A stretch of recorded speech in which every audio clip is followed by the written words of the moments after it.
Alright, hello chat. How's it going? Hopefully well. We're back, continuing the Dark Souls 2. And I couldn't really remember if I was still lost or not, but thankfully, going off my memory at least, I was not. If I remember right, I was very lost. Like, I did not know how to get to a new area for a bit. But then I found, like, that weird thing with that big rotating room. Like, I figured out how to rotate it. So now we're not lost. Hold on. That just was gonna drive me nuts on my laptop. Chulwig. The return of Chulwig. Big sword is half the battle. Yeah, big sword is great. But hello, Bucket, Jessica, James. Hello, how's it going? Oh, why am I all glowy? I know it's a ring, but what does it... Oh, that's right. Just one that gradually restores HP. My equip load is fine. And most other things look fine. I don't remember what stat I was pumping the other day. Or I say the other day. It's been like a week almost since the last Dark Souls 2 stream. So I don't remember what I was trying to level up. I know at one point I was trying to get more adaptability. Oh. I don't remember it being this powerful. That is not something I remember. Oh, okay, big sword is a little cumbersome. Well, I'm one-shotting these guys. Oh, that's right. Where are you? Take this. What the hell? I really don't remember dealing this much damage. Also, sunglasses aren't gone. You know, we made them into like a redeemable thing. Whoa. Rather than, like a just all-around thing. They're good as a redeemable thing because I can barely see what I'm doing with them on. How am I gonna get to that? Okay, that tree definitely pushes over. There's a tree just like it in, the things betwixt. So that tree definitely gets pushed over. Whoa, thank God I'm a tank, man. Huh. I just gotta get on the other side. That's all. Ooh. You son of a bitch. There's nothing like on this ledge, right? Oh. How do I do this again? Why am I like parrying? Oh, you gotta be, okay. I was like, I never use bows in these games, so I struggle with their controls. Ow. Don't do that. Please, stop. There we go. Oh, chat, this morning, I had such a good video idea. So, like, I'm editing one right now. But now, for the video after that, man, I had such a good idea. It's gonna be a good one. Hey, where did you come from?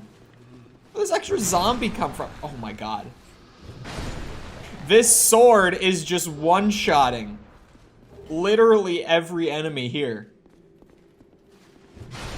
Oh my. Well, we're in for a very, very tense run through the area. Big sword might be a little too powerful. It's because I pulled all the strength up, and I also think that I was maybe, or I guess I'm probably a little, Visions of Merchant. That's actually true. There's a gate just like this in Dark Souls 1, that there's like a merchant on the other side of the bars, and you just buy stuff like right there. But I'm probably doing things a little out of order. Just because I had that one moment where I literally could not find my way around. God, I can't remember all the bosses. Generally speaking, like we did the Forest of Giants or whatever, right?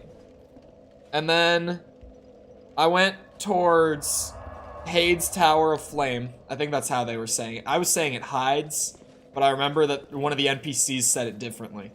We went towards there, and I went like all the way through that area. Like, fought everything through, like, the gargoyles and the... I don't remember what the other guy was called at the very end. Whoa. Whoa. But, like, the big... He was like a... He was one of the 4... Wait, hold on. I have all the souls. I have all the boss souls. Last Giant, Dragon Rider, Old Dragon Slayer, Flexile Sentry, Ruined Sentinel, Belfry Gargoyle, and Lost Sinner. That's what I was trying to think of, the Lost Sinner. That's how you ended up with the Master Sword before you'd even done half of Tears and Tears of the Kingdom. Yep. Man, this health regen ring in an area like this is great. Like, I'm just kind of moving through casually, and I'm taking little hits, but I haven't used a single healing item. I haven't used a single one. In the first area? Like, the things betwixt? Or the Forest of Giants? I don't know which one is really considered, like, the first area. Because the forest is, like, the first... like, proper area. What the hell is that thing? Is there more than one boss there? Like there's the old giant, like the big one. Is there more than one there? Come here, bitch. Bonk. Oh, shit. Jesus. And he's gone. Never stood a chance. Bitch.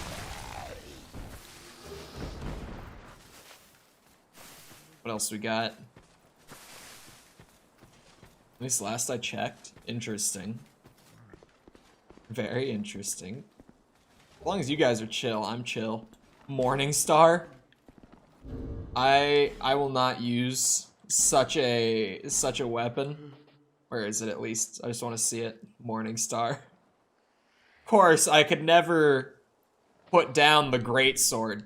I just couldn't bring myself to do such a thing. But the Morningstar would probably be fun. Hold on, what are these items down here? This reminds me of, oh, shit.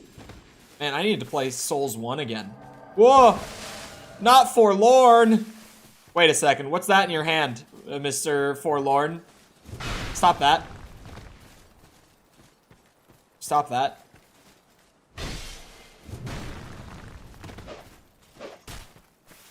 You stop. Stay away.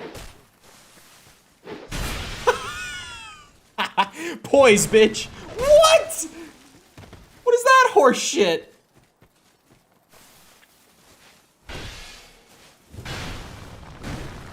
Oh my god. I have a stamina problem in fights like this where I'm trying to be, like, more aggressive.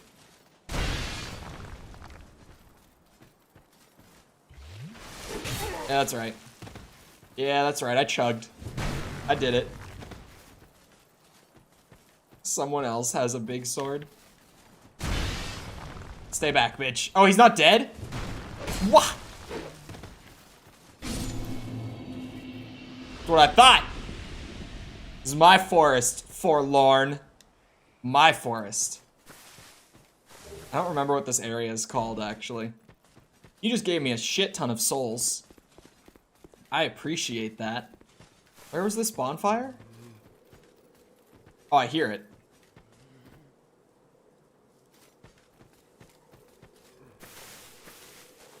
Or I hear a bonfire, at least. I don't think that's the one I was just at.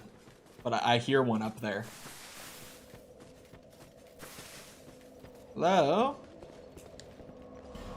Oh, that's right.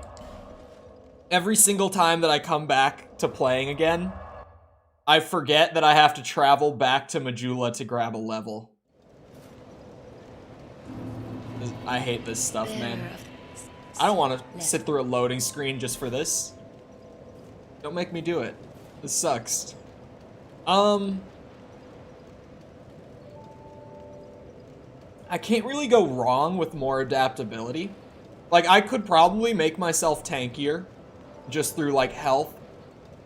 I could fix my stamina problem, which will take a bit because it gives you very little, like, per endurance level, but I could try to manage that a little better.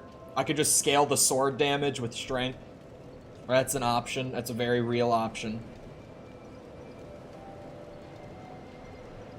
I think I'll round out my adaptability. Nice solid 20. And I might just raise my health bar or probably my stamina bar.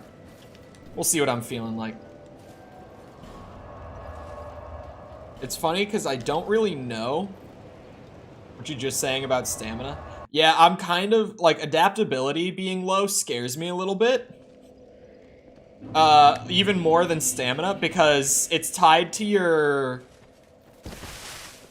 iframes. Like, your adaptability scales the amount of iframes you get, like, per dodge roll. And at the beginning, like, by default, when you start a new character, and you don't have, like, any adaptability, you have very few iframes. And you're intended to, like, keep scaling it as you go. But then, when I fought the Lost Sinner, there was an attack that he had that I couldn't iframe through. Like, I just couldn't dodge it, even when I was doing it, like, perfectly. I just didn't have enough iframes on my roll.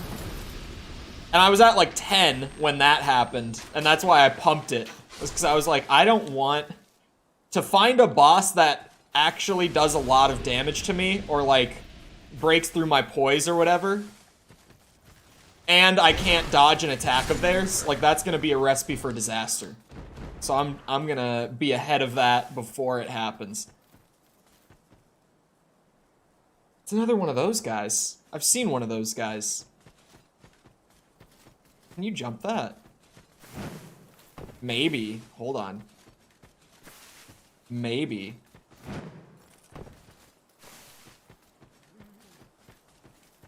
Feels like if you hit it just right. Oh, I think you maybe could. It seems like you might be intended to, like, go up to the top of the house and then jump over. Yeah, it feels like I'm just short on that. Trying to go places he shouldn't. I don't know what you mean. Clearly... Oh, I forgot the items down here. Clearly I'm supposed to be in there right now. No one's gonna invade me this time? Oh, shit. Yeah, I don't like you fellas. Oh, I'm standing in the moss. Whatever, I don't know what to call it. The mist, not moss. It's because of the poison. So the moss that they're dropping, where is it? I'm assuming it, yeah, it reduces poison buildup / cures it. This reminds me of the forest area in Souls 1. I can't remember it. The one with Moonlight Butterfly and Sif. It's really, I'm ashamed that I can't remember a name of an area from that game. I should. Is that what I just got? Oh! Okay, Ooze will put magic on my weapon. I will keep that in mind. It's actually kind of nice. Getting all of these, like, apply status effect items. Because the Greatsword, at least up to this point, I haven't found, like, an Ember or anything. So I haven't been able to, like, put any special effects onto the sword. I've just had to run, like, a basic-ass sword. Granted, I've only, like, applied applied lightning to it that one time. What is your deal? Why is he running? It makes me feel like I'm gonna get something if I hunt him down. But he might just be wasting my time. I can't really tell. Shit. There's no running heavy with this sword. I don't know if I have the mobility for him. Come here. I don't know. I don't know if I can catch him. Hold on, is he gonna loop back around?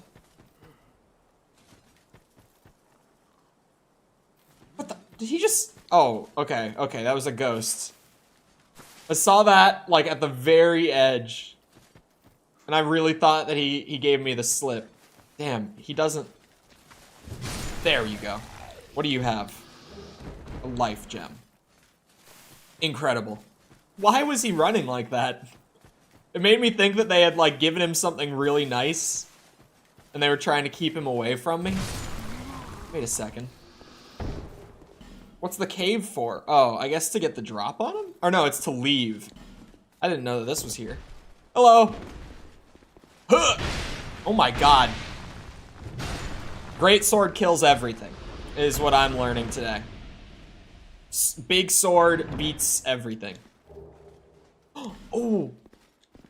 That's a Estus Flask upgrade. Soul Spear, is that a spell? Or is that a weapon? It is not a weapon. I don't even know how to look at spells.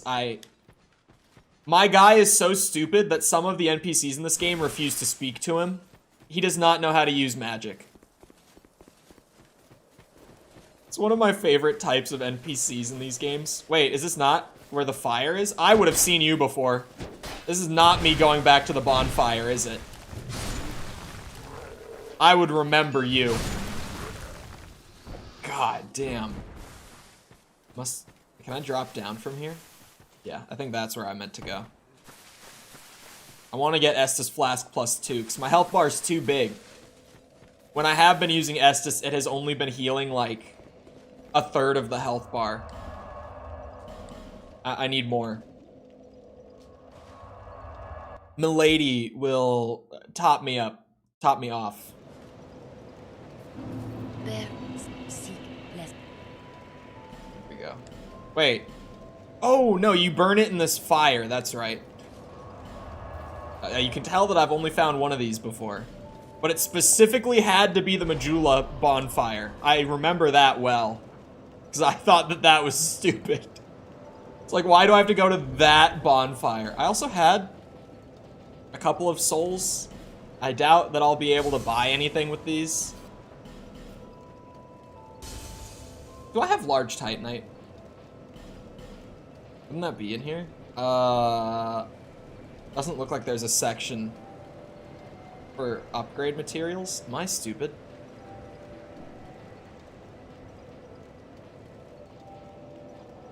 Where? Oh, there's way more tabs. Okay, there is a whole tab for titanite and stuff. I do have, you know what? Since the greatsword is putting in the work and I've got some souls, I was gonna save my large titanite in case I found a better weapon. But I think this sword has earned one more upgrade. You know, +5 greatsword will be better than +4 greatsword.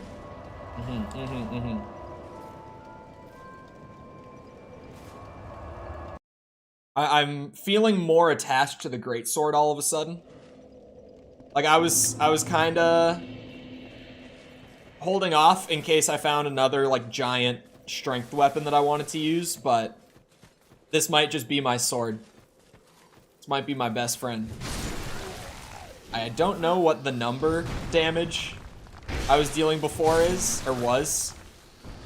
So I don't know what kind of increase I just got. Really, these guys. I was 3-hitting these guys. Can I 2-hit them now? That's the... His second swing scared me. That's the measurement.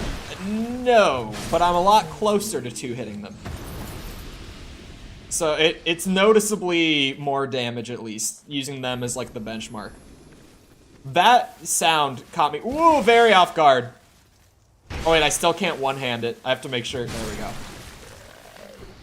I think it said that it was like 30 strength to be able to one-hand the greatsword. Even then, like, I don't know why I would.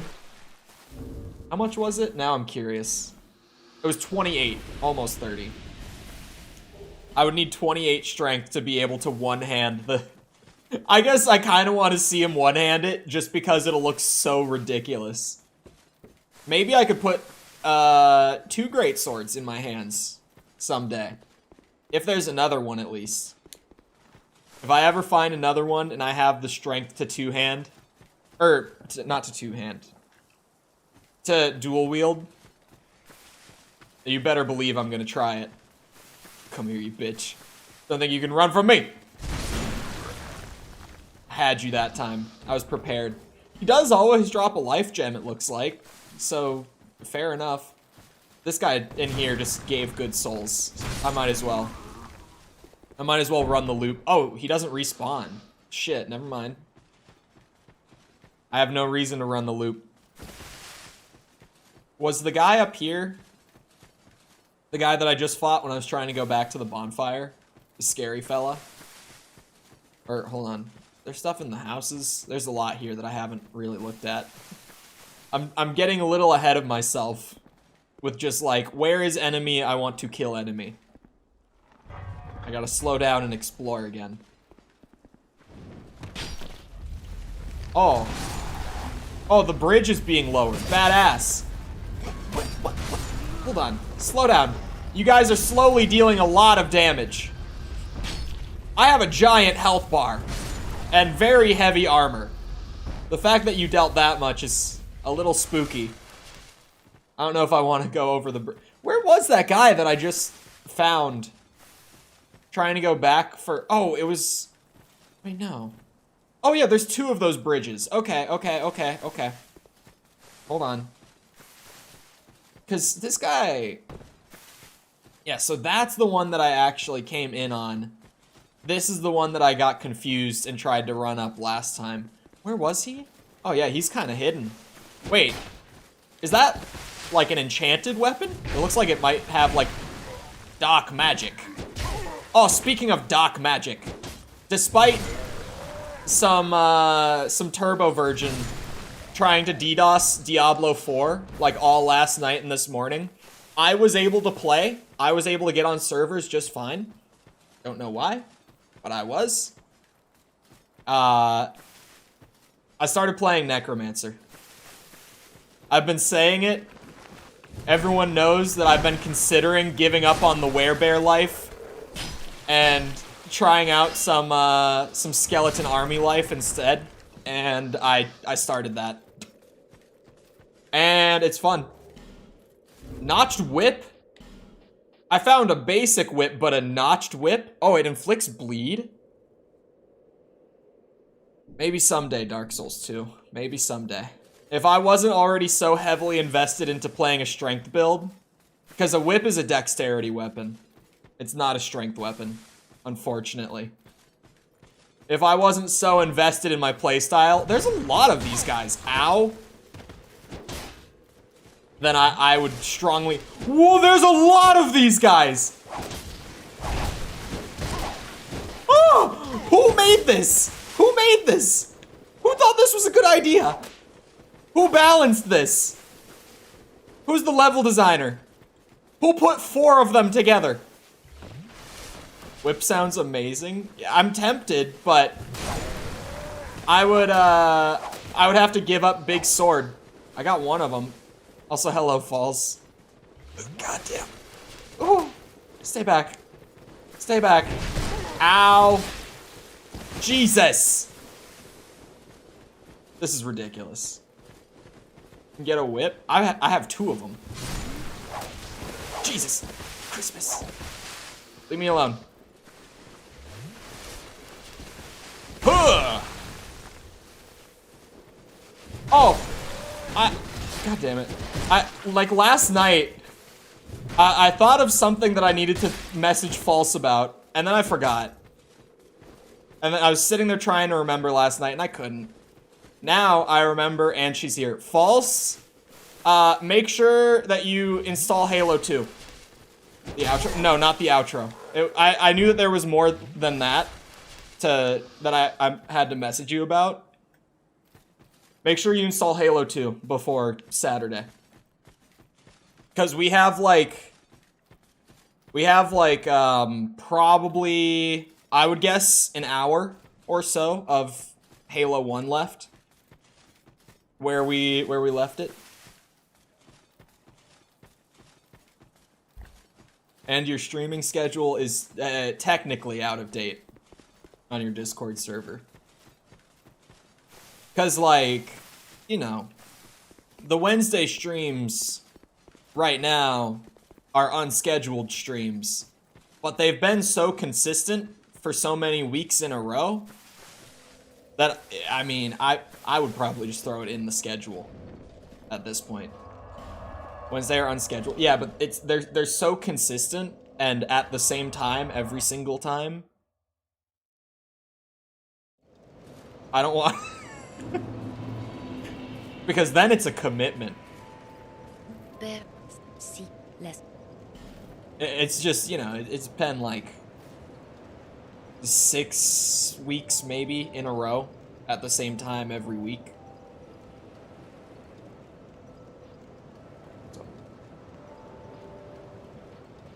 Oh, I probably need the stamina. Although, more iframes, if they're gonna throw groups like that at me, maybe I pump adaptability even more.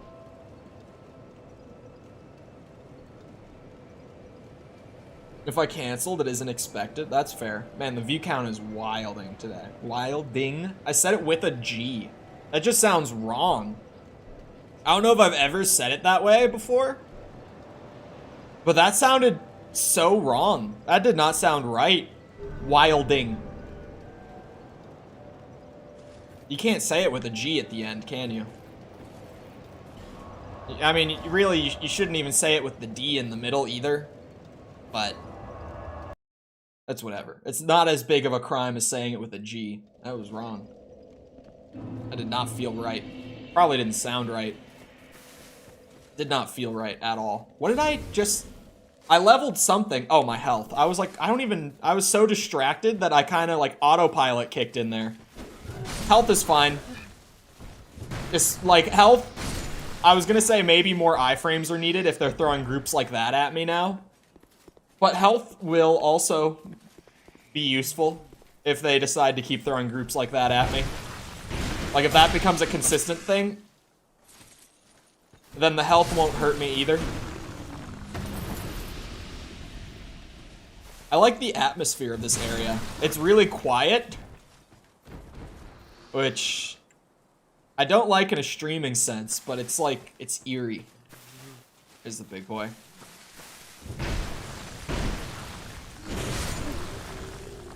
It's just, it's such a weirdly quiet area. They're outside of the couple enemies, like hidden in the trees here and there. There's kind of just nothing even here. Oh, is the moth still there? Damn. Oh, it is, I see it. Hold on. It's probably worth seeking these guys out and farming them while I'm here. Oh shit, he didn't drop it that time. I was gonna say that the item, oh wait, he did. The poison moss is gonna be really useful. Just having an item on hand that gets rid of poison. It's a good idea. I kind of want to stock up on those.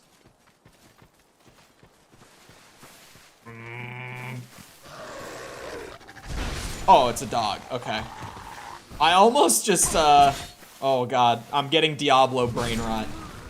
I almost called it a warg. So that's what the dogs in Diablo 4 are called. God damn, man. It's happening. The grind is getting to me. Poison arrows? I will not say no to poison arrows. Stream Elements is repeating itself. Yeah, I might need to turn down the frequency on that message. Because I thought, well, not the frequency. I have it set to high frequency, but I also had it set to a higher number of, well, you know, the term in the biz is chat lines. It's just the term for the amount of messages that have been sent in chat in the last 5 minutes. So I have that one set to high frequency, but I have it set also to like the highest chat lines out of all of the timers. Because it's like, if chat is going crazy and there's a lot of active people, then I want that message to come out pretty frequently. But I only want it that frequently in the event that there's a lot of people. And it seems like this time, it's just, for some reason, it sent it really, like, soon, back to back. But in a slower chat. Oh, there's a moth. I want to kill, or is it I think it's a moth. Is it a butterfly? I can't really tell. I'm gonna be honest. Like, I can't really distinguish between the two at a glance. This is maybe a known thing. Oh wait, up here is the, I'd say it's a moth. Yeah, I don't know. I have so many moments of, like, calling butterflies moths and calling moths butterflies in various different games. Like, I don't know what the hell the difference is when I look at them. The only moths that I've seen in real life, they've always been, like, brown or gray. But in games, like, colorful moths just kind of exist. What the hell? Oh my god, look at that, like, geometry way out there. Wah! Wah! Hold on, we'll come back to the geometry in a second. Oh! He does a lot of damage. He's actually... Oh my god! He just poised through the greatsword. What a scary bitch. Hudda! Poised through that bastard, man. Okay, way out there, where it's like those cliffs, but they're super, super low poly. Look at that. It just looks bad, and the texture, whatever texture they applied to that is like insanely stretched. Oh, okay. It's a little thing, but I caught it at a glance because it sticks out. Like, it looks noticeably bad, at least when you play on a monitor as big as mine. I'm sure there's people, like, watching on a phone that it's like, how the hell do you even see that? But there's a difference between, like, phone screen and, like, the small TV that I sit less than a foot away from. Because I was like, ooh, bigger monitor, better. And I was not wrong. Oh my god, they do poise through heavies. Jesus Christ. Ah! They poise through anything at that point. Like, that's insane if they're poising through heavy attacks from this kind of sword. Like, there's no way to knock them off balance. Oh, I guess that one, he wasn't ready for it. Right as I said it. A pink moth is huge and kept flying at me and my husband. Yeah, I've only ever seen, like, the really, like, dull colored moths. It's another one of them. They've all got whips. They aren't like the barbed ones, though. They're not inflicting bleed. Thank God for that. Or, ooh, what do I hear? Another one! Oh my god. Wait, he has, like, the dark enchantment on it, though. You stay back. Why do you have more health? Why are you more dangerous? Why are there so many of you? Stay away. Stay away from me. Want none of that. They have some fancy ones, fancy looking ones at the Natural History Museum. What did this say? Horse ahead, by the way. No way there's like a horse boss fight along this bridge, right? Or maybe it's, oh, it's like a coliseum. It's up in here. I see. What do you guys think you're doing? Like, did the devs think that they were, like, clever when they made this like, gimmick of the enemies that hang off of a ledge and, like, jump your shit when you walk by? Because they're always so obvious. Like, you can just, like, I can see that one. Right as I was talking about, I'm like, there's another.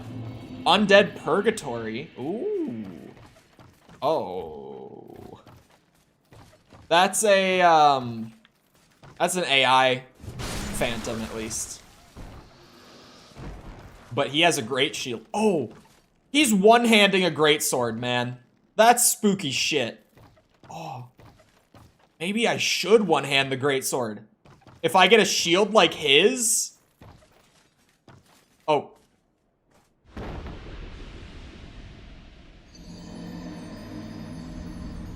Not my best running start. Gotta say. I was hitting the thing to jump, but I was still like winding up my run, so I couldn't do it yet. Oh shit. How the hell does that happen? The splash, like the little drop that came out of my energy drink when I finished taking my sip, went straight into my eyeball. Oh, that is not comfy. Oh, I'm crying. Ugh. Of course it hit the eye I can cry out of too. Shit. That's not comfy.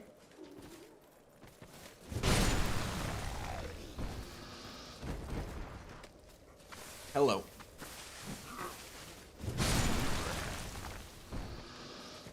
That was really not comfy. Eye that you can't. Yeah, I've mentioned this before. I can only cry out of one eye. The tear, what's the term? The tear thing in my left eye is broken. It brokey. Actually, I don't know if False knows. Duct, thank you. Yes, it's broken. Like since I was a kid, the golf club incident, or sorry, golf ball. Or no, it was a club. Yeah. Concussions, CTE, everyone. I was also 5. Doesn't help. The two together. But I don't think False knows this story. But when I was 5, I took a driver golf club to the eye, and it broke my eye socket, and consequently, my tear duct. For like as long as I can remember, I've only like tears only come out of this eye.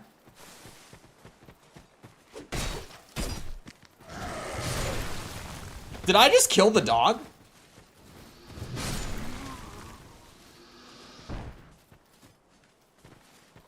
It makes it easier to hide.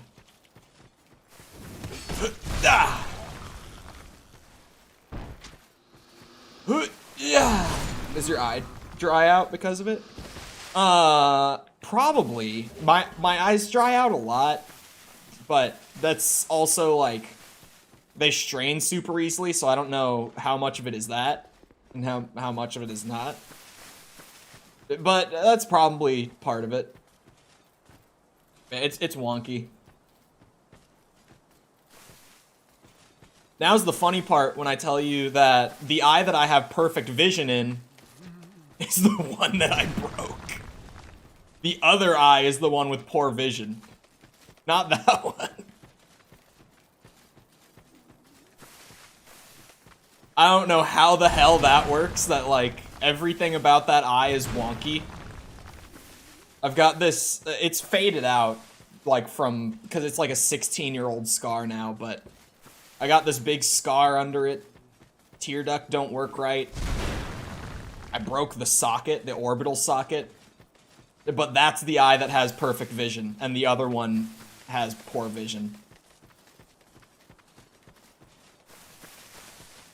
I don't know if there's any sort of science behind that one, because that, you know, logically, it's not adding up. Bitch. Not even broken a bone before. I broke a lot of bones when I was younger. I haven't broken a bone in years. Like, since I was, like, 15? No. 14. I haven't broken a bone. Oh, shit. But I used to break a lot when I was younger. Foot. Hand. Well, yeah. Not really my hand. In one of my hands, I broke, like, 3 fingers in one fall. I didn't break the hand itself, but I broke the fingers. course, it never stopped me from being a massive gamer. I actually, I played a lot more PlayStation games. I was like, I think like 10 or 11 when I broke the fingers in that one fall. And it was these 3 fingers. My pointer and my thumb were fine, but these 3 were all broken, like at the knuckle. And the middle finger and the ring finger were broken at like the midsection knuckle. I don't know the terms for these things, but you know what I mean. Like, the knuckles in all 3 of these broke, and then, like, the middle knuckles here broke in these 2. But, of course, I just, you know, instead of playing on the Xbox 360 all the time, I played on, the PS3, the PS2 all the time. Because the controllers were smaller, so I could, like, actually hold them and, like, still play the game with my pointer and thumb well. It worked out. I was still able to be a massive gamer. Don't give up, skeleton. I think that's a Dark Souls 2 meme, because I don't know where that phrase comes from. Don't give up, skeleton, but I hear, like, the Souls guys say don't give up, skeleton all the time. So I'm gonna rate it up. This is probably the same thing. Oh, never mind. I can't take this skeleton. Broke my mom's tailbone when she was giving birth to me. My mom broke her tailbone a few years ago, skiing. Because my first job in high school was I was a ski instructor at the local ski hill. And so she was like, oh yeah, I want to ski. Like, I want to know how to do it, like, so that if I ever want to go out for fun, I can. And I was like, all right. And so I just taught her how to do it instead of her having to, like, pay for lessons, which is pretty expensive to pay for, like, a lesson from an instructor at, like, a ski hill like that. So, you know, that saved a good bit of money. But then it wasn't the day that I taught her how to ski. She went, like, with friends, like, 2 years later. And fell on her ass, like she fell backwards and broke her tailbone. And she just complained about it constantly. I was like, this is why we fall forwards. I didn't teach her how to fall. Oh, I almost just went right into that crack. I can get a level before I fight the scary boy. And I kind of don't want to try the jump again. I know what's gonna happen. I never taught her how to fall because I didn't think she would need it. Really, you only teach people how to fall if it's like little kids and it's like they're gonna fall constantly. Like, I would teach little kids how to fall. And other than that, like, unless you're hitting up the terrain parks, you don't really need to learn how to fall. Or if you're like out in the mountains and maybe you're trying to do like double blacks, then you should learn, I guess. But yeah. But hello, Dream Master. Welcome. I've also, I taught one of my buddies how to ski in high school. Because a bunch of us were gonna go out to one of the hills for a day on the weekend. And he was like, I've never learned. And I was like, well, lucky for you. I used to be an instructor. Because at that point I had been fired. But I was like, I used to be an instructor, so I got you. And I taught him how to fall, because he was like one of the clumsiest people I've ever met in my life. So I was like, you are going to have a hard time. I'm going to teach you how to fall. Sure enough, his first run down the bunny hill, he goes down. And he went down the right way. He went down perfectly. But hello, Dream Master. He thought it was hilarious when I told him I was gonna show him how to fall. He was like, you have to learn how to fall? I'm like, well, not everyone has to learn how to fall. But, you know, it's safer if you learn, like, how to... It's pretty much... It's not, like, learning how to fall in the sense that you bail out if you think you're about to. It's more just, like, you learn the little things that you can do on your way down to like optimize your chances of avoiding injury. That's more what it is. Like you learn fall forward instead of onto your ass, like my mother, who broke her tailbone. Because if all of your weight hits your tailbone on the way down, it's probably gonna break, so you don't want to go backwards. And you also don't want to put your arms out, and you don't want to try to catch yourself, because then you're gonna break your hands. If you land on top of your hands, you're gonna break them. Same thing, where it's like if all your weight comes down on top of those things, they are not like sturdy enough to take that impact. They will just snap.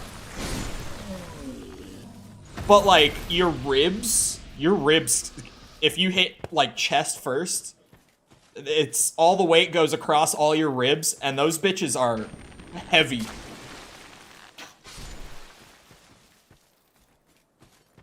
Doctors need a mallet to get through your ribs. They will take the impact. Doctors need a mallet to get through like one rib at a time. If your body weight just falls like onto your chest, you'll be fine. Those don't break like that. They can, but you'd have to be going really fast. The nastiest bone break that I've seen, it wasn't me, but when I used to compete, I think I was snowboarding for this competition, but one of my buddies was on skis for it. You know, the term in the space is twin tip for freestyle skis, because normal skis, you got like the tips. If your doctor's using a mallet for your rib issues, no, I'm saying for like surgeries and shit where they need to bypass them, like where they need to break your ribs to get in, which is like for like an open heart surgery or some shit, right? Like they genuinely will use like a mallet to get through it. Not just the mallet. They use like a mallet and like what's it called? I can't remember the thing. They use bone cutters? Are you... That sounds right, now that you say that. Mallet for autopsy, thank you. I was like, where did I get the mallet thing from? I was like, now that you say that, bone cutters are a thing. I was like, where did the mallet idea come from? Autopsy. Thank you. Just like, where the hell would I have even conjured that up? At least it makes sense, because I really had a moment of like, what the hell? Anywho, moving on. The point stands. Your ribs will take that impact. I've fallen straight onto my chest at high speeds many a time. Never broken a rib. Broken many things. Never a rib. Surgery in ye olden times. Yeah. Referring to ancient medical practices.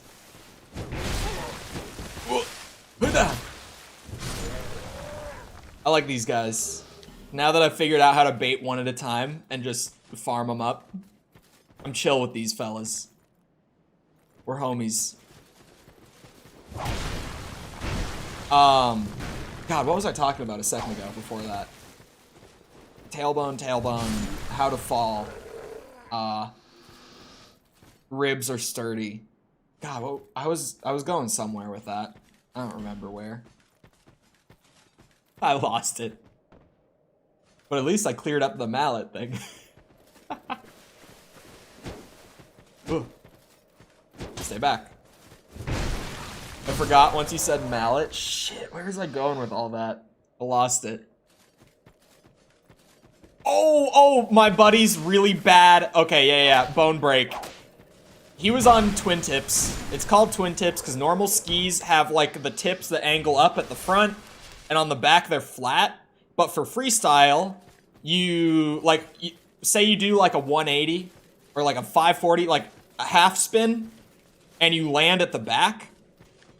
If your if your tips are flat on the back and you're trying to land out backwards, they're just gonna catch into the ground and you're gonna flip backwards, like fall down, kind of flip backwards. So freestyle skis have tips like that on both ends where they're curved up. So it's called twin tip. That was unnecessary detail, but brain go burr. And he was on twin tips that day. And we were doing it was our big air comp that this happened during. This was actually, I've talked about this day before. This was the day that we had a competition when it was -40 out. Like the 30-second frostbite warning for that day. So like literally everyone out on the hill has 0 skin showing. Like absolutely covered head to toe because of how fast the frostbite was gonna happen that day. It was that day. It was that same competition. He had a great first... Okay, I need to explain more, don't I? Shit. The way that comps work, you get 3 runs, but only your 2 best runs will actually total up your score, and your worst one will get dropped. Your worst score will get dropped, your good 2 will get added up. He had a great first 2 runs where he landed like some good stuff. Just safe stuff that he knew he could land, and he landed them perfectly. And so beyond that, he was like, all right, 3rd run, I can literally do whatever, because if I fall, it's not a problem. Oh my god, I did it again. So he was like, I'm just gonna throw some crazy shit. And I was like, all right, what are you thinking? And he was like, triple backflip. And I just like shook my head, and I was like, all right. Throw it, then. Just go for it. So he goes down, first couple jumps, he does whatever. 3rd jump, he goes for the triple backflip. And I'm at the top of the hill, because I was waiting to do my 3rd run still. And I see him do, like, a backflip and a half, and then disappear behind the jump, because big air is on, like, 20 to 30 foot kickers. So I see him disappear on the other side, and I was like... Man, I did not see enough flips at the beginning. He did not land that. And then, I see they're called ski patrol on all the hills. It's just the guys who are like the paramedics on the hill. I see them go out with the stretcher from the sideline. I'm like, yep, he did not land. And then he gets like pulled off. And so I do my 3rd run, and when you do your runs, you wear your number on your snow pants, like you literally duct tape your number to one of your legs. So like I go by, I do my 3rd run, and then once you've done your 3rd run, you don't need to be there anymore. So I just ski off to go and find the ski patrol office, because it's a hill that we were away. It was like a 2-hour drive for this one. So I've never been to this place, but I drive off to go and find the ski patrol office, like somewhere near where all the buildings are, at like the entrance. And I find it and I go in, and they're trying to pull his ski boot off of him. Which, if you've ever been in a ski boot, they're heavy, they're thick, those bitches do not want to come off. Because he broke his ankle on impact of the fall. And so they're trying to, like, yank him out of his ski boot. And I have never seen someone in so much pain in my life. Like, him with a broken ankle, them trying to, like, pull the boot off of him. And I'm just like, good lord. Thank God. It was one of those days where I'm like, man, I'm glad I was on a snowboard today. This just makes, it's one of the luxuries of snowboarding. I'm getting invaded again. Because those boots, he's emoting. Hold on, how do I emote again? That's not what I wanted to do. I wanted to wave at him. Where's he going? Does he want to fight on the bridge? He does. Ow. Bastard. Hold on. He seems to be very chill. This is probably the chillest, and he's praising the sun. He's doing the praise the sun emote. Where's the wave? Do I even have it on? I meant to wave. I just figured it would be like the first option. He's bowing. Do I have the bow? Alright. I'm ready. He's ready. He's waiting for me. I want to use the big thing that he's using. Woo! Oh my god. Okay. Okay.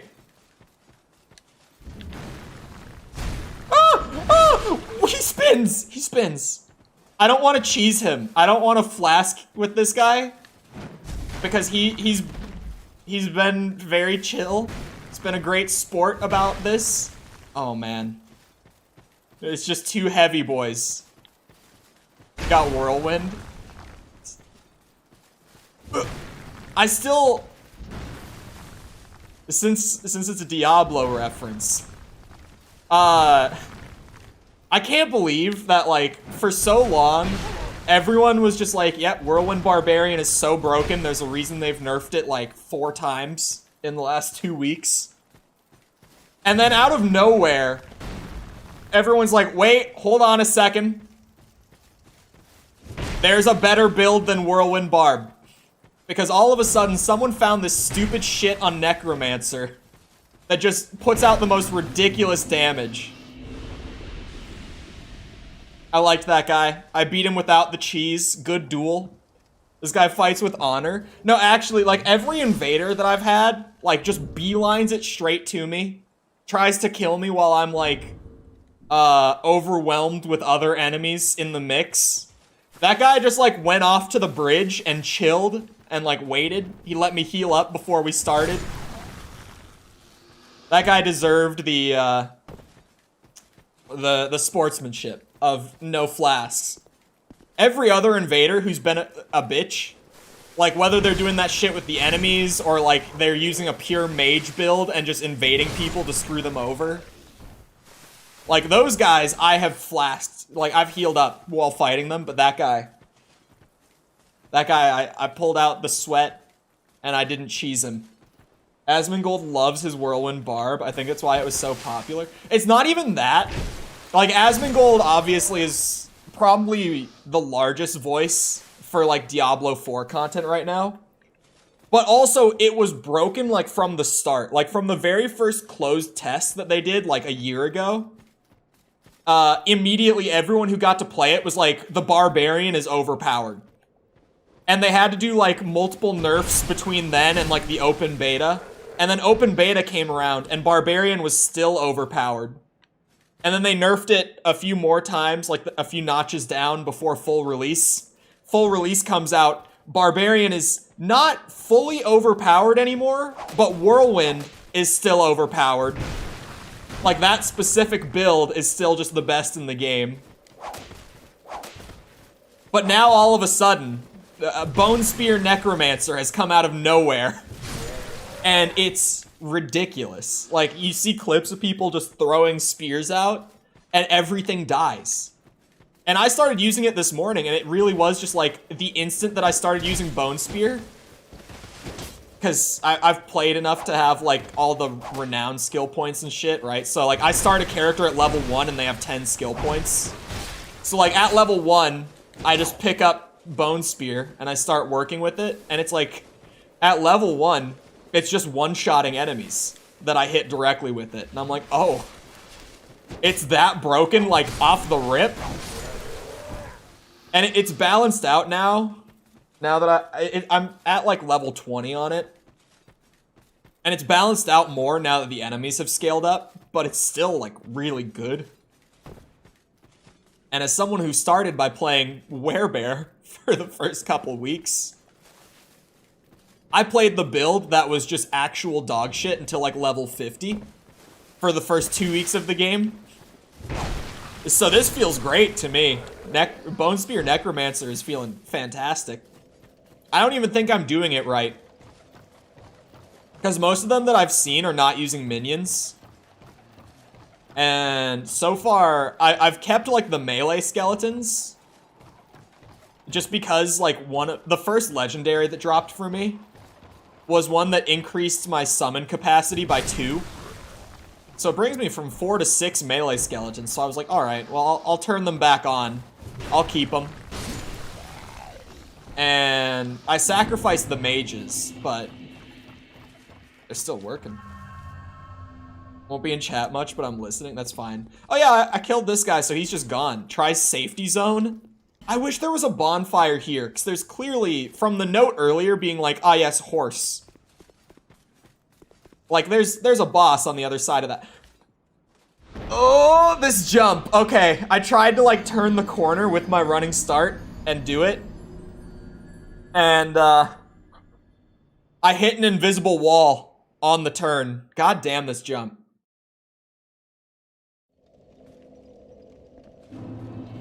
I'm getting souls from it.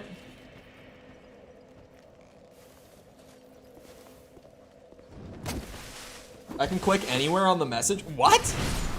No. That has to be... Huh? Oh, on mobile. On mobile. That's a thing. I thought you meant on desktop. But yeah, on mobile, you just have to press anywhere on the message.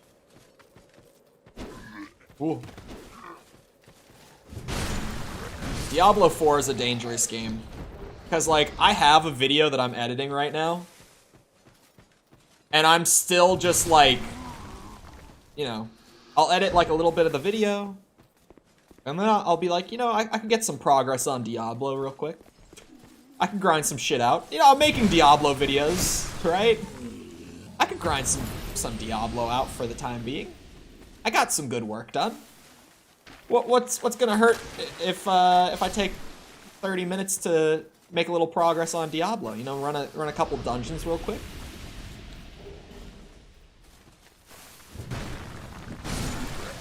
I'm on my laptop? What? At least on YouTube Studio, that's not working for me. At the very least. It might be a thing on like the public end now. That might be new. You know, it is the year of the live streaming platform after all. They've made so many sweeping changes and added so many new features so far this year. The year of the live stream. I think it was like their February creator newsletter that they said that, if I remember right. And still, I'm just like, man, I don't know what's happening. I don't know where these changes are at. I don't know where all these new features are at. False sent me something. Oh, I remember what it was. A new change that YouTube did just announce that's still like a long ways away, but it's actually an amazing change. It's not a live stream thing, it's a video thing. I guess it could apply to live streams, potentially. It probably will. It's A/B/C testing. So, like, if you know what an A/B test is, where it's just, you have two different, like, versions of a product, and you test reactions among two completely separate groups of people to see which one is the better version.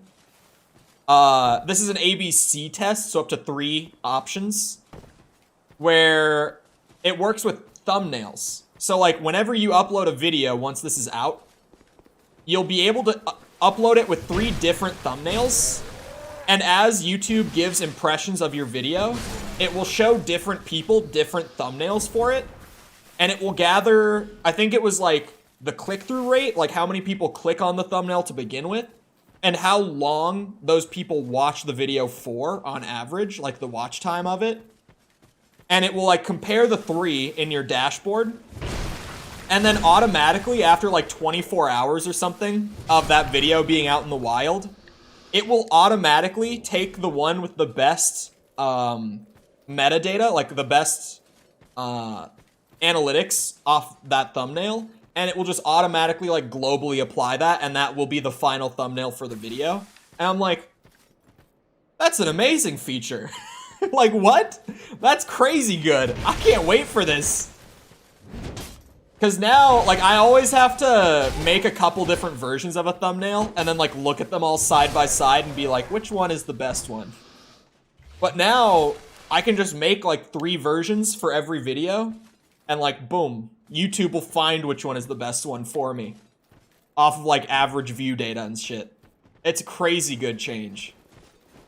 Some people are complaining that, like, it's only gonna help the very top percent of YouTubers. Because they're like, oh, well, this only helps the creators who can afford to pay for 3 different thumbnails per video. But I'm just like, I can make 3 thumbnails a video. Thumbnails are like the part of each video that probably takes me the least amount of time. Like, I have a harder time with my titles than my thumbnails. Like, I can make those. I could do 3. Thumbnails are probably also like one of my favorite parts of making a new video, to be fair. You can see yours and Tom's thumbnails to see who wins. It's probably me, of course. The Tom, for some videos that he's working on right now, he has some good thumbnails. He keeps sending them to me to ask what I think about them. And he's got some clean thumbnails coming down the line, maybe. Knowing Tom and his videos. You know that spot that I was in for like 3 months where I kept like working on videos and then scrapping them, but not uploading them? That's like Tom's persistent state of being. Tom's always making videos. Tom very rarely publishes a video. He always has something like along the way. Back in that spot. Yeah, it's the same jump from earlier. Yeah, I saw you ask earlier, but I forgot to like get to it after whatever I was saying. It is the same jump. It's just so weird. Like last time I tried to do it, I hit an invisible wall. Yeah, like right there. I'm along a wall right here. Like I tried to cut this corner and make the jump, but I bonked into this and like stuttered around and then just slipped off the edge. All right, this time. Aha! That was a little... Oh, the scrapping video spot? No. I was just saying, like, that spot. I was just comparing it to Tom. What did I even just get for this? Fire something? It wasn't that, was it? Was it the small orange burr? I don't think that's what it was. I thought I read fire. Maybe it was this. I don't know where I got fire from if it was that. I could have sworn it said fire. Was it a weapon? I clicked away from it really quickly and now I don't even know what I got.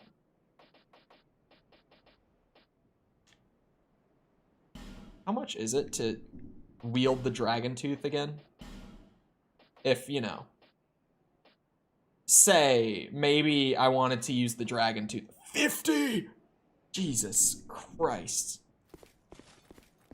No, I'm editing a video right now that will come out. I've put too much time into it in pre-production and shit to not release it.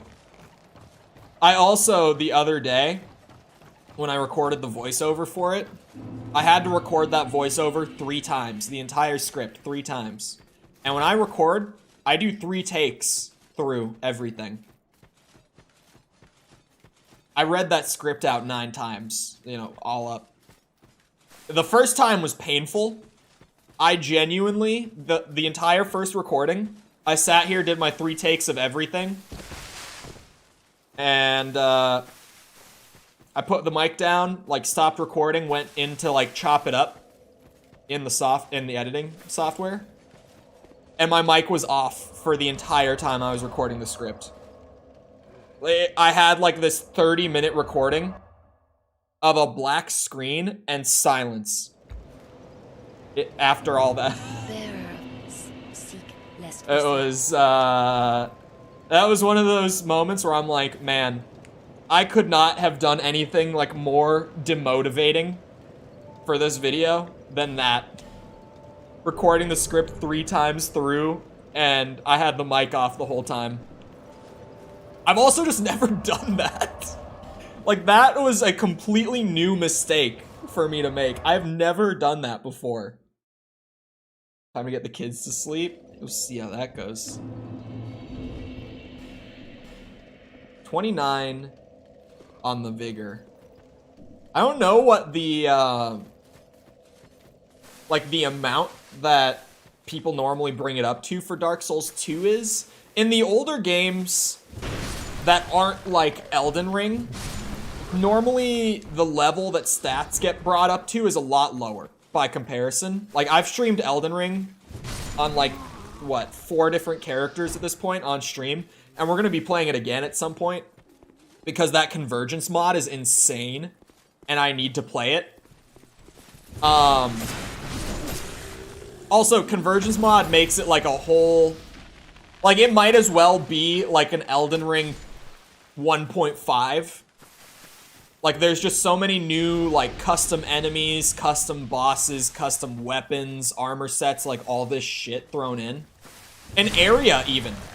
There's an entire area of the map that they made that's entirely new and custom. Like, that mod is insane, and it's in beta. It's not even the final version of the mod. It's just, like, the version where they were like, yeah, we have enough stuff done that we're, like, willing to let you guys play it. Sure. Like, it's in beta. Like, I think the mod version is like a 0.2 or something. It's ridiculous. But it's practically like playing an Elden Ring expansion while we wait for Shadow of the Erdtree to come out whenever it might eventually come out. It is like a free to download, community created expansion for Elden Ring. That honestly, it's done to such an extent that I'm like, dude, is Shadow of the Erdtree even going to be like as exciting as this mod? Like, it's obviously the official content will always be like official content and it's exciting in that sense, but with the amount of shit that's in that mod, and it's in like I said, like version 0.2 or whatever it is, it might just be like a more exciting thing than the actual expansion FromSoft is cooking up right now. It's very possible. But I just have a soft spot for mods. It's just a known thing at this point. Well, mods of that sort of quality, there's not much that I love more in the gaming space than, like, fans having such a strong passion for a game that they put in the time and, like, the dedication to make content that's, like, close to or at the level of, like, the official dev-made content for free. Like, they do it unpaid just because they want to do it. Like, that's insane to me. I love that sort of modding scene in a game. Oh, ow. Okay, he's gonna maybe kill me. That whip does not mess around. I think it's because I don't have much, like, elemental resistance on this armor, if I remember right. It's mostly physical damage reduction. That's right, we gotta wait. One at a time. I triggered 2 of them. This is bad. Ideally, 1 at a time. There we go. Man, I might be able to get another level before I fight whatever this boss up here is. I don't think so. I don't think I'll procure enough souls here. Come on. There we go. But, yeah, that all of that tangent was just to say, like, in Elden Ring, kind of like the meta, so to speak, like, just the stat number that you'll see a lot of people pump stuff up to is so much higher.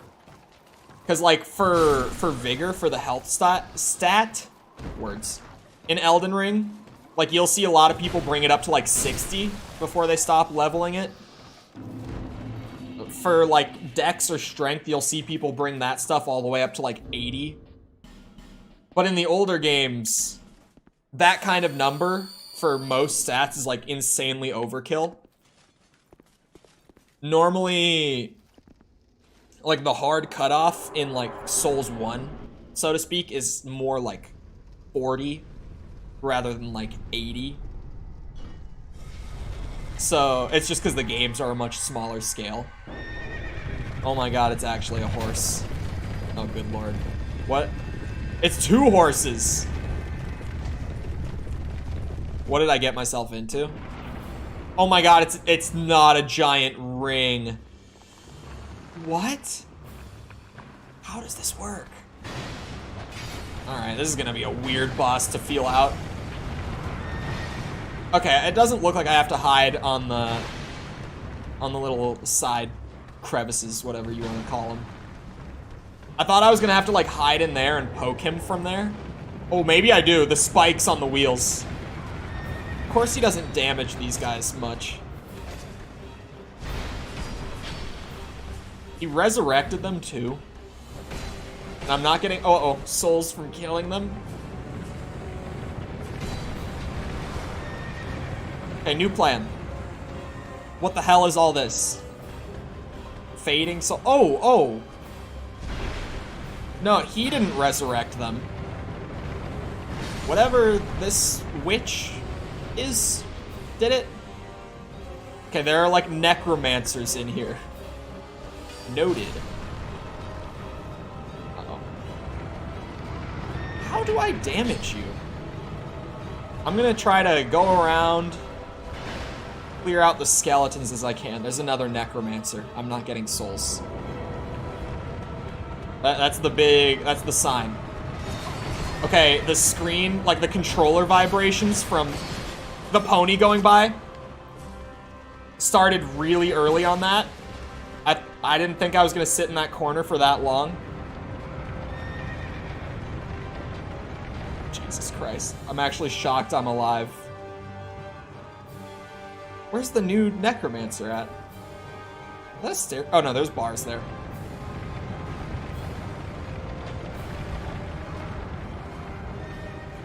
Soul. Why are they all fading soul? What is this item?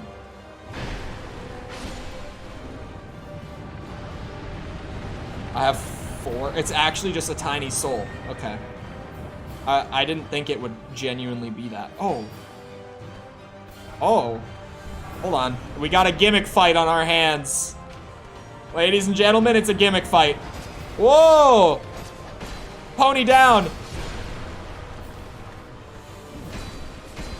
Ow. God damn it, these skeletons. Whoa! Okay. Hold on, this is a neat gimmick. I'm here for it.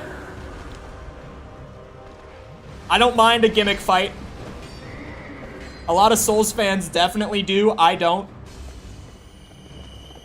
I like when we got a little, a little funny mechanic going on. The pony does not have much health, which might be my saving grace here, because I'm not handling the situation as well as I probably should be.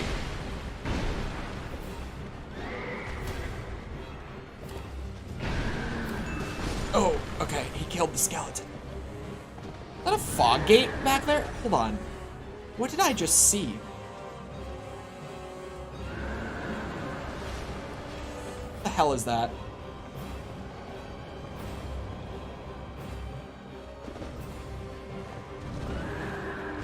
Come on. What? Huh? Come here, bitch. Literally survived with 5 health when I'm dealing like 400 something per swing. Okay. That was unique. I'm here for it. I liked that. It was neat. I don't mind a gimmick boss. Got lucky, my ass. More like, is incredibly skilled at the video game. What do you mean, got lucky? I handled that so well. And by that I mean, this sword does a lot of damage. And I handled it just well enough to not die. That's more accurate.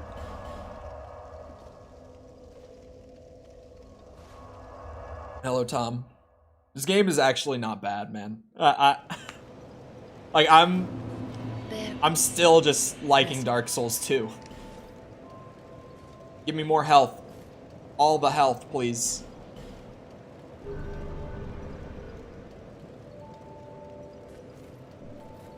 Actually, while I'm here, I just killed a boss. I've earned this. I've earned my humanity back. I got 31 vigor and a dream, man. Oh, this is a... Okay, so it is like a whole new area. Should I go back to... There was another, like, branch off of here. Nah, I'm gonna... Yeah, I'm gonna go up here. I can always go back to Huntsman's Copse. But, there was a whole other, like, branch. I appreciate people enjoying objectively bad video games. It's just not objectively bad, though. Oh, wait. Oh, this is like an effect. I thought that this was like a whole other tier of healing item beyond Life Gem.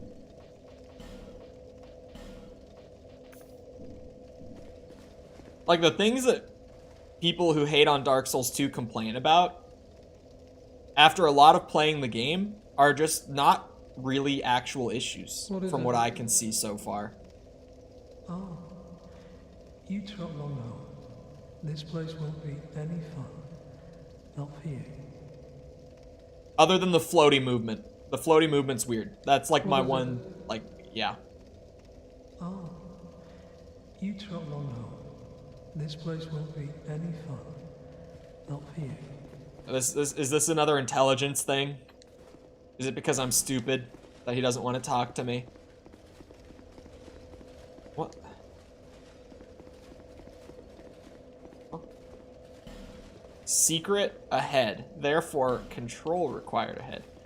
Oh, yeah. Oh, yeah. What do we got? Red eye orbs. Me every time you say this game is good. There have been so many NPCs so far, like magic or like faith-based, like miracle NPCs that I've spoken to, and because I have like 6 for both intelligence and faith, they're just like, "Oh, you're not intelligent enough for me to speak with. Be on your way." And that's like all that they'll say, and I'll just have to be on my way. I can't learn magic. I'm too stupid. I have big Unga Bunga sword, and that gets me by just fine.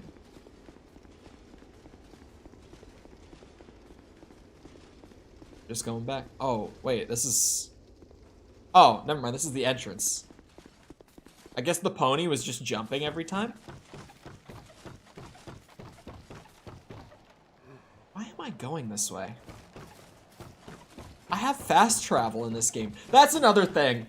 I don't think fast travel should be available right from the start. I don't know if that's something that people really complain about much, but as a bit of a Dark Souls 1 enjoyer, you could say, I don't think I should have fast travel literally from the start of the game. I think that's dumb. Of all the issues this game has, I've literally had one boss, like I've had one attack in one boss fight that I have not been able to iframe through for like adaptability being an issue. That just hasn't been a thing for me. Trying to think what else. The healing system is fine. Like I don't get the uproar over the healing system, because it's like, if you don't want to use the consumables, you can entirely not use the consumables. I like having them. It saves me a lot of headache where I would otherwise have to get better at the game than I am. So like for a casual first playthrough, I like them. And on repeat playthroughs, if I do feel like the game is a little too easy, I'll just stop using them. I'll just stick to my Estus as if it's Souls 1. Like that's just, it's an option. I have no problems with the healing system. I actually like, at first, I complained when they gave me the Estus flask and I literally had one. But then it became fun for the first like couple streams where I kept finding the shards as I was moving through. It was really exciting. And I got 7 flasks like within the first 3 areas of the game. It didn't take a whole lot of time to get up to 7 flasks. Ooh.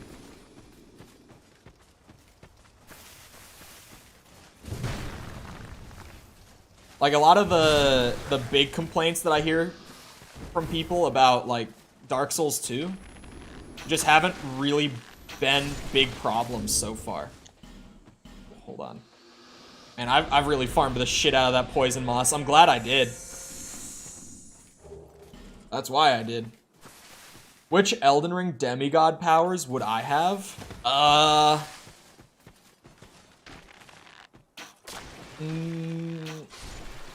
Trying to remember who the demigods are before I answer. Because Elden Ring lore is not my specialty. It's like,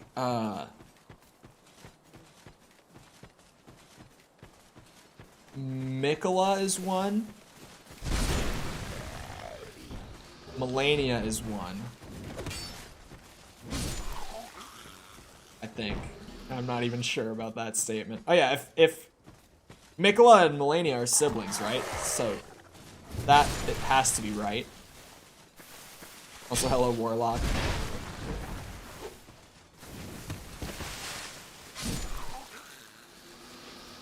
Why can I only think of those two for demigods in Elden Ring? No, I've only played the game like 4 times, beginning to end. Shit, man. I'm so bad at Elden Ring lore. The game is fun. Sword go burr.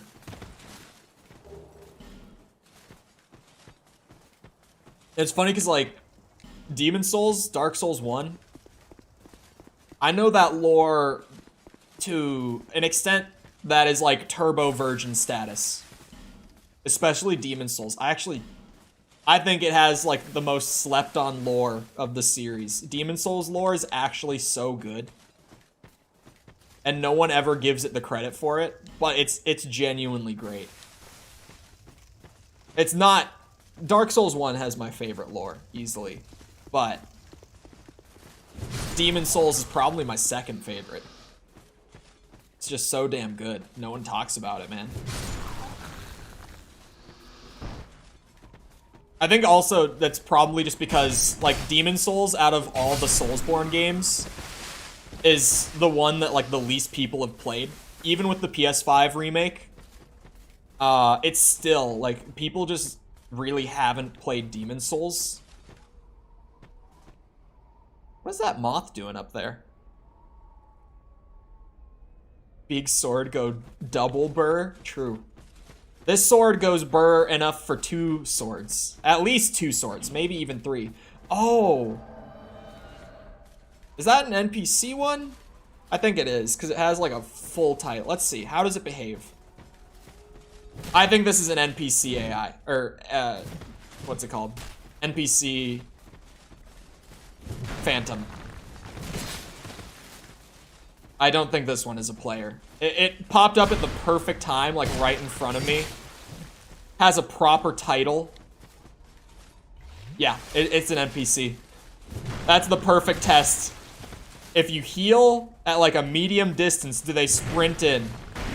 Because a player would know that I can't move while I'm using my Estus. So they would just take the free hit right there. The AI is not that smart.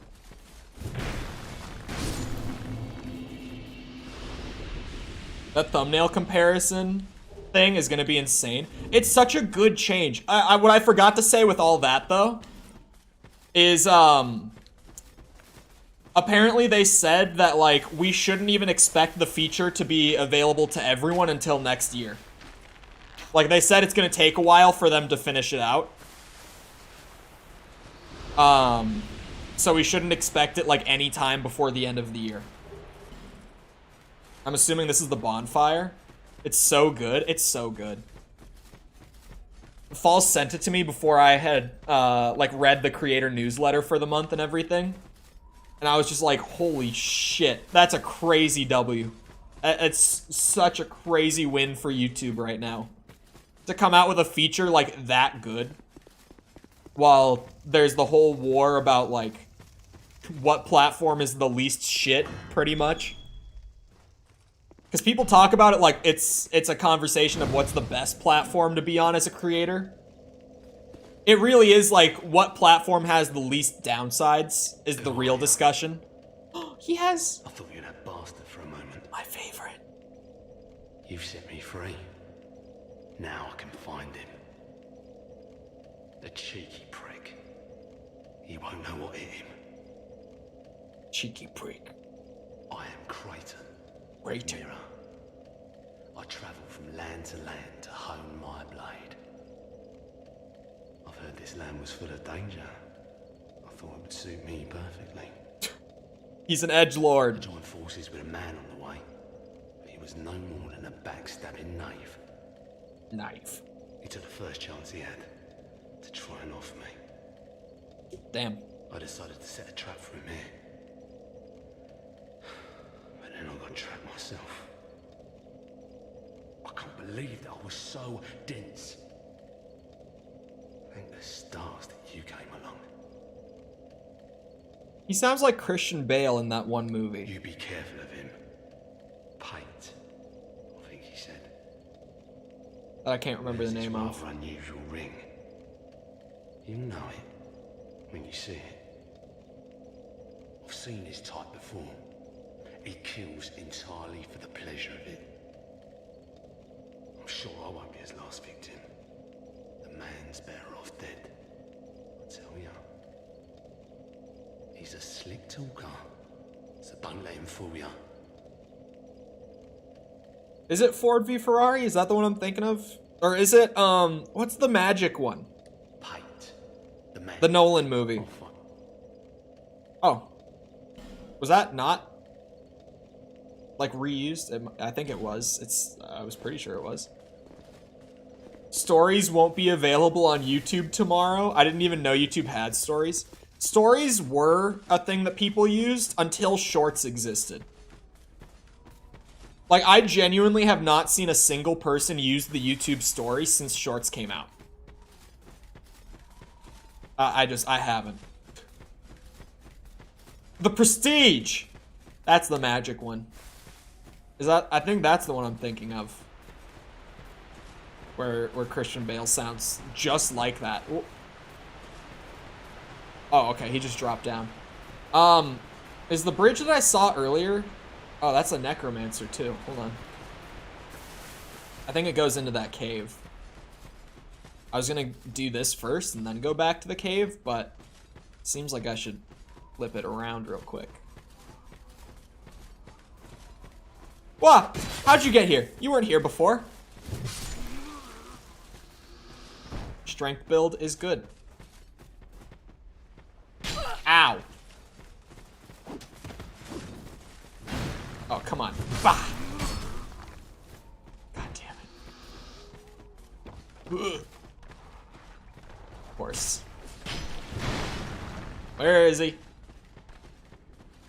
Where's the necromancer? Ow. Is that curse? Oh, there. Shit.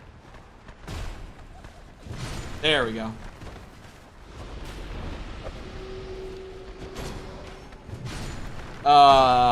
Knowing Tom, he's probably not on mobile. If I had to guess. That would be out of character for Tom. Hello, I can't read any Cyrillic languages, so I'm sorry, I have no clue how to say your name, but hello.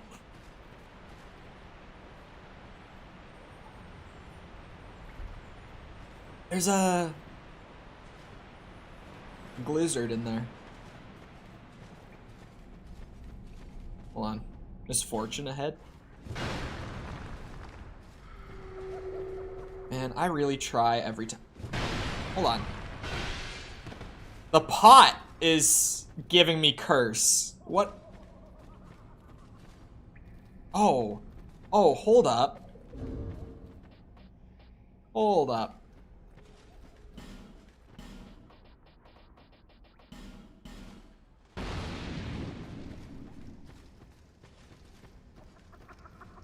Take this. Demon. Be gone. The demon is not gone. Demon is not gone.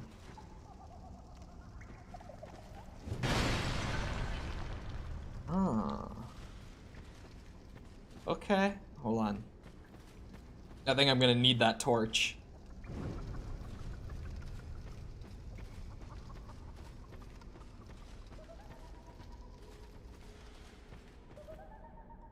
Oh yeah, right there. Okay, okay. What's the deal with these? I wonder if there's got to be a thing like deeper this way in the cave to open up that gate to get like the glizzard and shit. What the? What's with the enchanted pots, huh? What kind of Diablo shit is this? Titanite shard is alright. I'll take it. They're not that expensive to buy from the blacksmith, so it's not the most thrilling item to come across. Oh, hold on now. What's that about? Oh, wait a second. I'm here again. We looped. I could have just gone in that way from the start. Tried to hung. That's good. I can't not give him the raid up on that. That's a good one. Hold on. I can't help myself. Where's the messages? Try. Oh, never mind. Never mind. Finger is not a message option in this game. I was gonna say try finger. No, it's not as funny. Never mind. I was gonna say try head. I was gonna go back and put try head, but it's not as good. I can't one up try tongue without finger. I would have said try finger, but alas.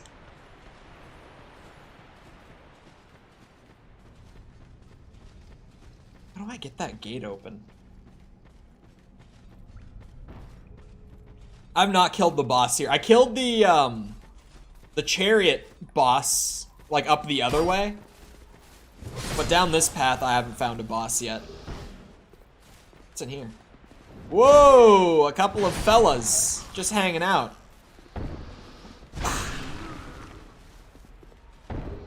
Flame butterflies are nice. I'll take those. Ooh.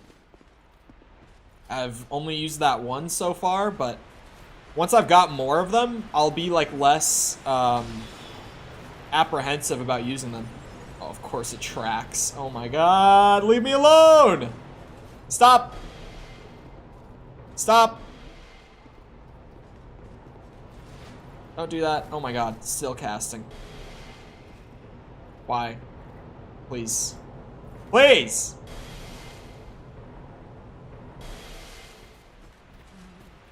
They move? Are they gone? The hell? Oh no, they're in there. They're in there.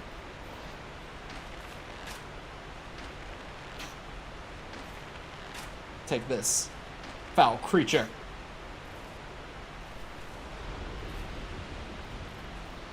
Pepsi Cola at one point was at one point the 6th largest navy in the world. Huh? The largest navy, you say? Pepsi. Pepsi had the largest navy.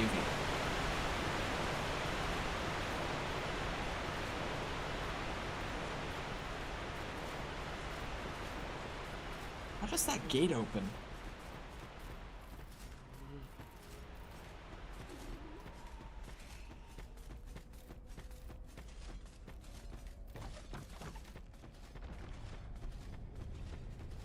So confused. Russia traded 17 subs, a destroyer, a frigate, and a cruiser for a shipment of Pepsi. Oh my god. No wonder that parade the other day was such. The switch is in there. How do you get in there? No wonder that parade caused such a disaster. You guys see all that shit? That there was genuinely, like, Russia was about 2 hours away from a coup yesterday. Like, literally about 2 hours from Wagner going and, like, overthrowing the entire government. It came that close. They were on the road to Moscow, like, 2 hours away before they came to an agreement to prevent it. And even then, the agreement granted Wagner, like, 3 military camps, all located around Moscow, and full legal immunity. So now, Wagner can't be prosecuted for what they did yesterday. And they have the perfect, like, 3-way pincer maneuver around Moscow if they decide to go back and do it again. It was insane.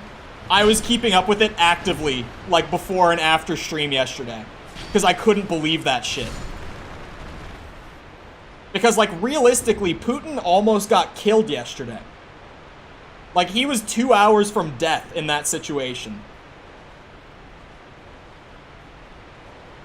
So no wonder the compromise they came to was completely and entirely in Wagner's favor.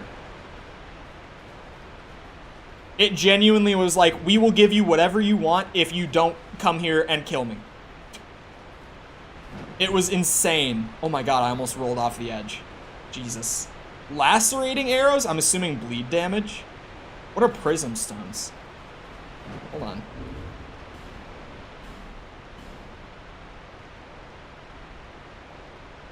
Emits light. Oh, it's like the little balls that mark your path. More powerful than 80 countries. That's incredible. Is this the spot that I saw? Where'd the Glizzard go? Oh! Hello? He's alright. He's chilling.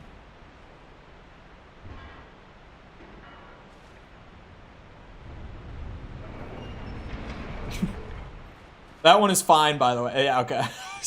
I was just making sure that mods were on the same page. Yeah. It was a bold maneuver, for sure, in that sense. But he didn't do... I mean, the thing is, right? Because it was a, like a civil war type thing.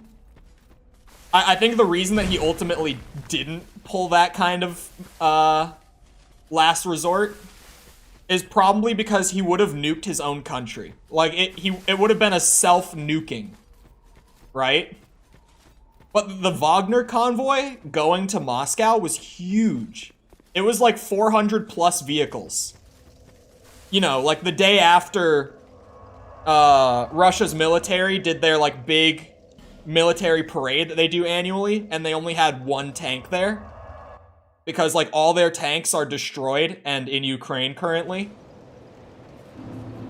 Like, that was the catalyst for this. However, Was Wagner has been working with Russia in the Ukraine war. They also just completely outed Russia's government.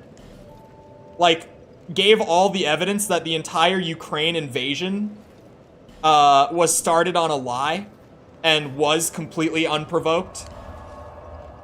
Like, they outed that info right before they started going towards Moscow, too. Like, they were pissed. And they knew that the actual Russian military could not have stopped them. And so they went for it. I'm convinced he would absolutely self-nuke. He didn't, is what I'm saying. Like, yesterday was the moment. I'm assuming if they declined the agreement, he might have. I'll give you that. If they had said, no, we're coming for you anyway, when given that potential agreement, then he might have. But, at least in the exact circumstances that played out yesterday, he didn't. I can give him that much. But possibly in the event that, that they didn't stop, that could have happened. Man, that was a whole crazy shit show yesterday. Like, just absolutely batshit. I didn't look to see if there were, like, any follow-up sort of things from that this morning. But there might have been, too. I don't know. It was really crazy, though. Because now, also, in regards to, like, the Ukraine conflict, he is kind of backed into a corner with it. Where now, he either, like... His options are pretty much continue with the entire world knowing that it was completely based on a lie. And that if he does continue, it's still completely based on a lie. Or just kind of, like, back out now. Just... because Wagner doesn't want to help them anymore either. If you don't know what I'm talking about, Wagner is a Russian-based, like, PMC group who for the last few months has been doing the majority of Russia's fighting in Ukraine for them because their military has been drawn so thin. in the Ukraine conflict. Like, Russia barely has any military left right now. It's actually insane. Seeing them go from, like, top 3 world powers to, I guess, technically still being in there just because of, like, the bombs and stuff that they have. But in terms of, like, manpower and, like, equipment, I doubt they would be in the top 3 anymore. After what was shown at the parade the other day. It's actually nuts. Because they had not only like the one tank thing that I mentioned, where like for their big annual like show of power kind of parade that they do every year, they literally had a single tank for the whole thing. But I think I read that it was also the least like soldiers present in that parade, like actual just, you know, men, since like 1930 something. When they started doing the parades, pretty much. It was like one of the smallest ever that they've done in like the last 100 years, pretty much. It's crazy. Like, that whole thing is insane. Our guy compensating for something? Absolutely not. You see the one-shots that are going out with this thing? This ain't compensating. This is a very competent man. He's got nothing to compensate for. He just ain't messing around anymore. Also, I just wanted to do a like super tanky strength build once I found this because like it seemed fun. And so far it has been fun. Like, I have a ridiculous amount of poise on my armor. A ridiculous amount of like physical damage resistance too. And this sword is just like one-shotting every enemy. And I've only got like 20 strength. Like, my strength stat isn't even that high. For the lack of stamina, okay, that maybe. That's fair. Maybe he's compensating for a lack of stamina. A hard team up with China? That's true. I don't doubt that that sort of deal would happen if proposed. Oh, large Titanite? You shouldn't have. I'm only one more away from being able to upgrade the greatsword again with that large Titanite piece. And I will not complain about more upgrades for big sword. Although, if I did bring my strength up by like 5 more levels, I think I could probably use the, what is this? The Dragon Tooth. Because with 20 strength, I can't even two-hand it. And I don't know what, like, the threshold for being able to two-hand a weapon is. But if I had to guess... Sorry, I have the hiccups right now. That's all the pausing. If I had to guess, it's probably, half of the requirement to be able to two-hand with strength weapons. Because I'm still technically not at the strength threshold for the greatsword either. The required stat on the weapon is 28, and I only have 20. Like, I'm not even at the required strength for this sword. Which makes the one-shotting... Oh, that's definitely a boss arena. Hold on. Wait, let me just, you know, search the immediate area. I'll do that real quick. But let me make sure I've got, like, everything here covered before I... At least go through a fog door, even if it's not a boss room, but I definitely think it's a boss room. Like, there's an item up there. I can see an item up there. How would you get up there? I can't oh. Hold on. I think I've been up there already. Unfortunately, in,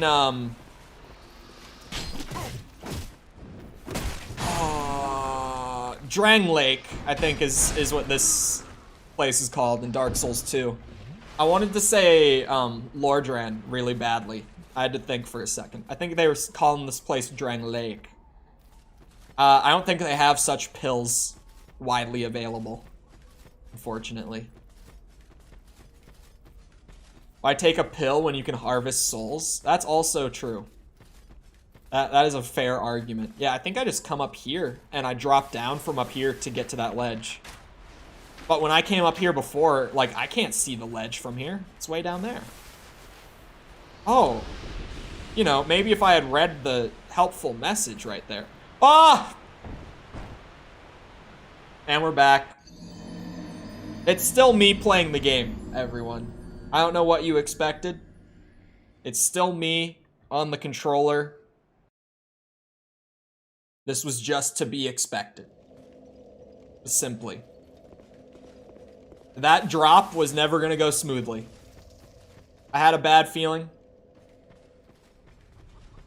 And it was warranted. Oh shit. The curse pots are weird. The ones, like, the torch in the room has to be lit. And if I get close without destroying it, it just builds up curse. I don't even know what curse does in Dark Souls 2. I don't think it's procced on me yet. I hope it doesn't do what it did in Dark Souls 1.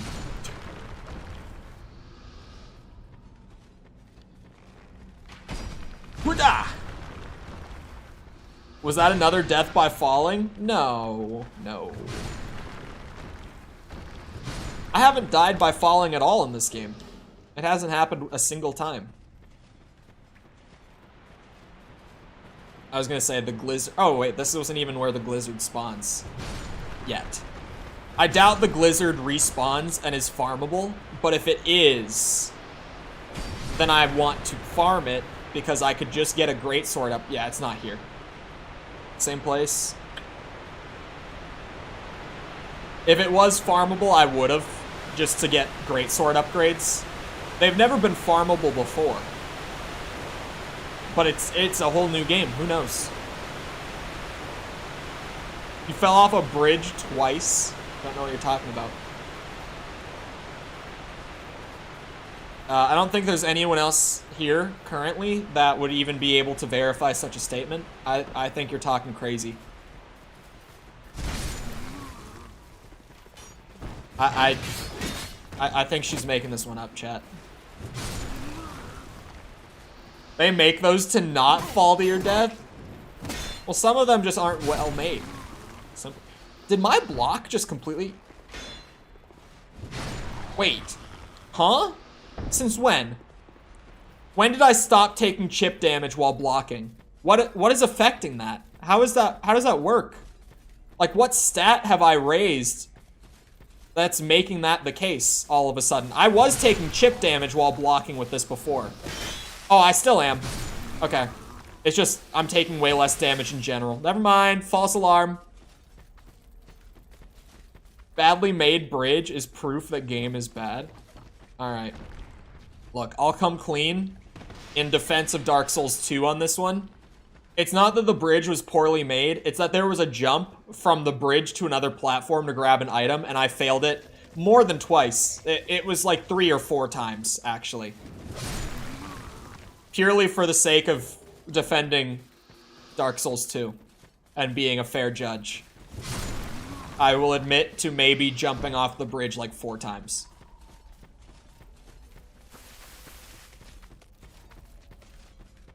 It just wasn't a good jump. Oh, that's another thing to dock Dark Souls 2 on. Jump controls, still bad. It's not entirely a Dark Souls 2 thing. They were also equally awful in Dark Souls 1. But it's still a thing. So, yeah.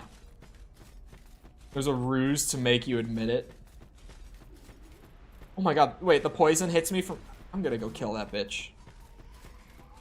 Hate this bitch. Maybe I should have the poison clumps on my quick select while I'm still in areas where I can be poisoned. I think you underestimate just how much we trust Jet. Oh, I didn't get the item up here either. Like, I almost entirely forgot to come back and do the ledge drop.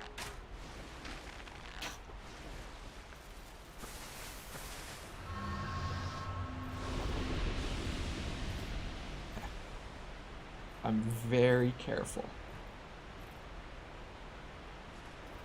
Booyah. Poison moss. And a...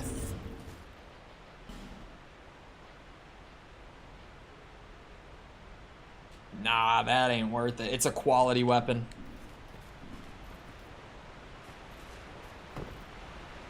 Is that a bow? Hey, man. I can't hit the poison moths. We keep a bow for such circumstances. Ranged enemy that is literally impossible to hit without one.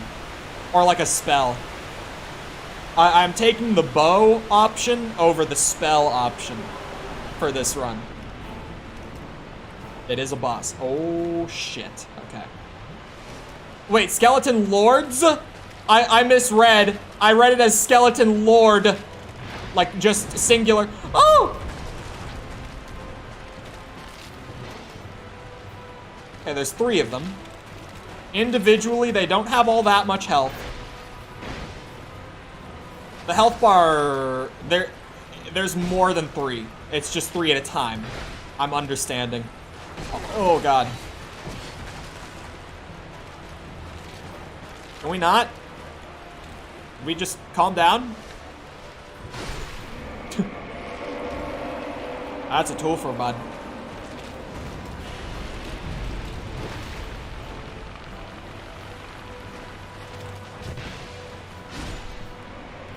I'm starting to notice that with Dark Souls 2, they really had it. Whoa! They had a bit of a hard-on for like the 3-way gank fight. These guys are not the wheels. Not the wheels. Ah, not the wheels. No, no, this is not happening. Not dealing with that in this game. Absolutely not. No. Not the wheels. That, speaking of, like, Dark Souls 1 PTSD enemies, the wheels. That's an enemy I forgot about until just now. Wada!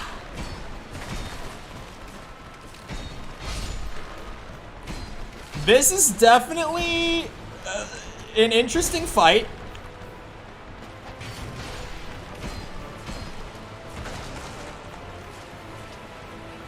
Three shitty enemies and then a bunch of minor ones. Yeah, it's like...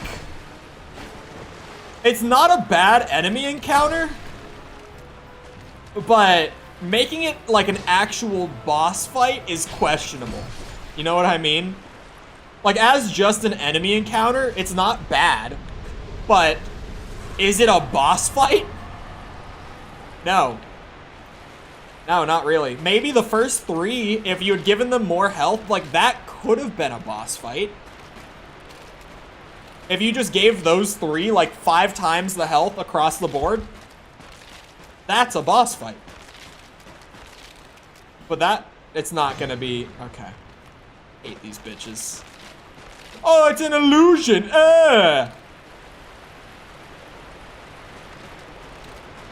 Hate these bitches. It's really good. It is actually a good game. It's not a great game. It's certainly not on the level of the other FromSoft games, or at least the Soulsborne games. I haven't played Armored Core or Kingsfield. They're both on the backlog for someday. Probably Armored Core, I'm not gonna play until 6. But it's all on the backlog for another day, right? It's really good, very well made. Man, if this is a poorly made game, then the majority of the industry has some answering to do. Because holy shit. Like, this is still a better designed game than, well, more than not, at the very least. It's getting light. I'm leaving the poison forest, I think. Harvest Valley? Is that a, I was gonna say, that has to be a bonfire. Okay, see, that's annoying. Poison water literally going in and out of the bonfire? Why? Just to be annoying. No other reason. How do I progress in the undead purgatory? That's really cool. No, that's annoying. That's annoying. See, I'm being fair. I'm a fair man. That's just like, why? Like, it's only enough to build up to a quarter of giving me the status effect, but like, you know, it's not a pool that's actually going to poison you. it's just there to kind of scare you, but not actually do any damage. But at that point, like, why? Why? Are these highlighted in orange because I've gotten, like, the... I don't know what else to call it other than the Lord Soul, or the Old Souls, I think they called it in this game. I don't remember what they called it. There are the 4 big souls, and I got one for, like, that region. I think that's why those areas have, like, the orange highlight, and the rest of them don't. At least that's the only thing I can, like, discern. What's my health at? 33. I might stop pumping my health bar up at some point, because I don't really know, like, what to even shoot for. Holy booba. Are you a traveler? I'm Chloanne. Hello, An ore stone Chloanne. trader. Ore stone trader. I travel about collecting rare stones, which I sell to make my living. I never planned to visit this god's forsaken place. But I don't know. I just sort of ended up here. I must have just wandered in. But now that I'm here, I've been scouting around for rare bits. Oh, don't look at me like that. Many of these stones are quite useful. For instance, certain stones are used in smithing. Oh, now your ears prick up. I've extras if you can pay. This is my trade after all. I would be looking at the booba if I wasn't fixated on whatever the hell is going on with her hair. I wish I could look at the booba, but I really can't. I came here in search of rare stones, but the place is nothing like I was told. All this poison, and you can't get very far inside. Don't just go haplessly wandering about. No! This isn't the poison swamp, is it? These stones may look all the same, but to the trained eye, each is unique. Skull. Some of them are used to smith weapons and armor, and some unique stones provide special benefits. Some of them are extremely rare and should be used with great thrift. Hold on, chat. I None only of the just... differences are easily spotted, but I've learned quite a lot, really. I only just realized I need to open her shop menu again.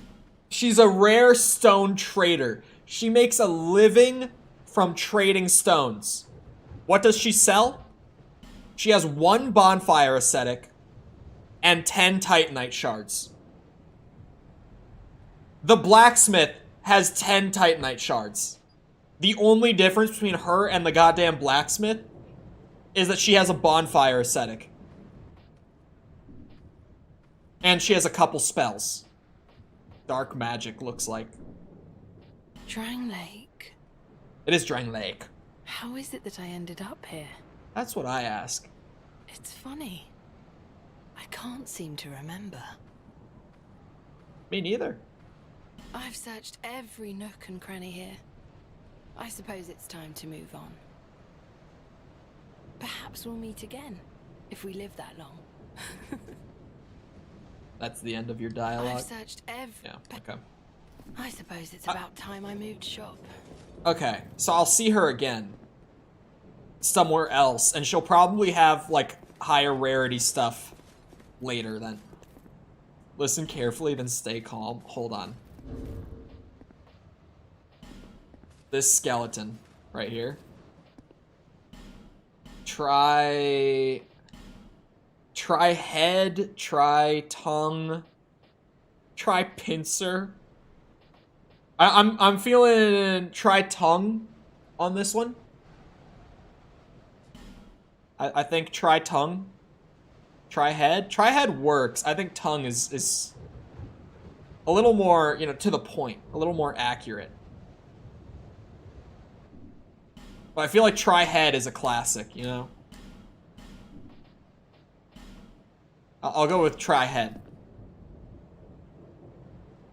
There. Now my pristine advice is there for the rest of the first-time players. You Do I even want to do this right now? This is where you're gonna see me hate the game. But in whatever defense I can offer, I would hate it just as much if it was Elden Ring or Demon Souls or Dark Souls 1. The poison swamps annoy me. Oh, you're tanky! And you deal a lot of damage. Holy, you hurt. Oh my god, I fell down again.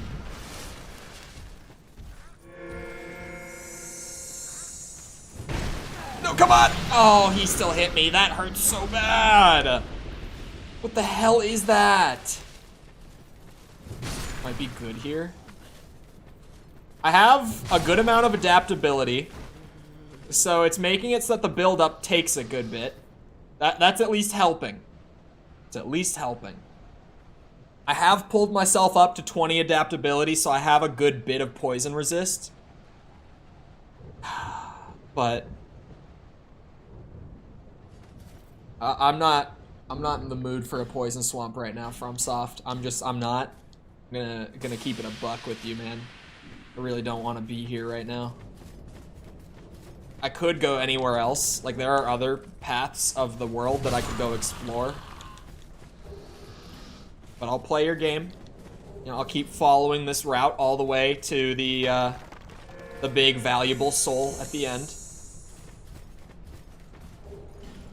This is why we pulled together all those poison clumps. Sorry, poison moss. This was going to pop up eventually. It just happened to pop up now. Why is it all just Titanite shards, man? Give me a large one. Chunks, sure. As long as it's not another shard. I'll give it to you. Fading souls. Fading soul. Oh, I was gonna say fading soul, but Titanite shard works too. God damn, man. I'm gonna burn through these real quick too. That's gonna be the bad part. Like, these only last so long. I've only got another 15.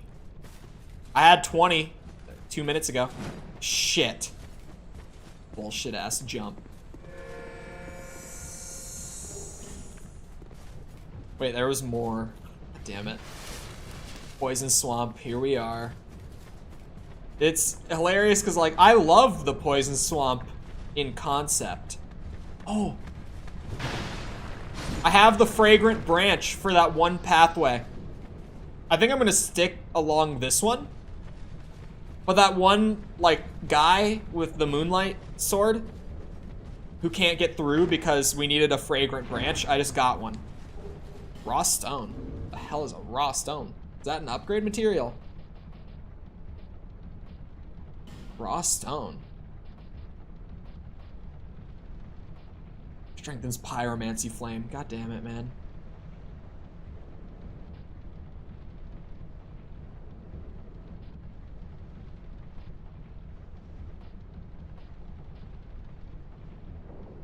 Wait, what? Oh, okay, okay. I still have to, like, do the embers thing. I thought so. Thought so. The game's really well designed, so it means you can get, like, 999 with minimal effort, and they're faster to use and let you move. It's really well designed. I've just been using the ones that I've come across in the world. I haven't bought any. I really have barely even used them. Because normally the Estus is plenty. Fire seed.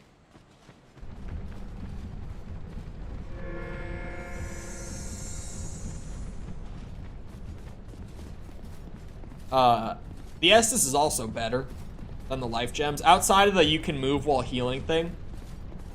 That's the one, like, upside. And I guess infinite supply if you go out of your way to farm them. But the Estus is great. What is a hexing urn?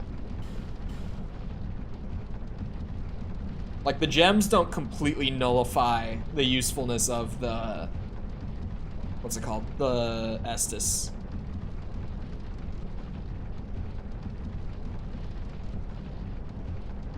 What the hell is a hexing urn? I got 10 of them?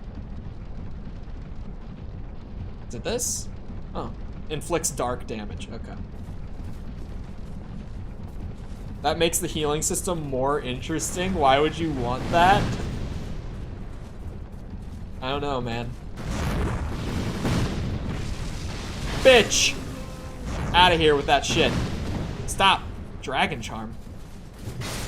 Oh, you can kill them. They're gonna sit here, you know, either, from what I can gather, they're here worshiping the pyro babes, or they just are really not wanting to be here. They're in immense amounts of pain. Either way, I feel I should take their life, regardless. Ow, they're called prisoners. They don't want to be here. I'm putting them out of their misery. I'm doing them a service. Come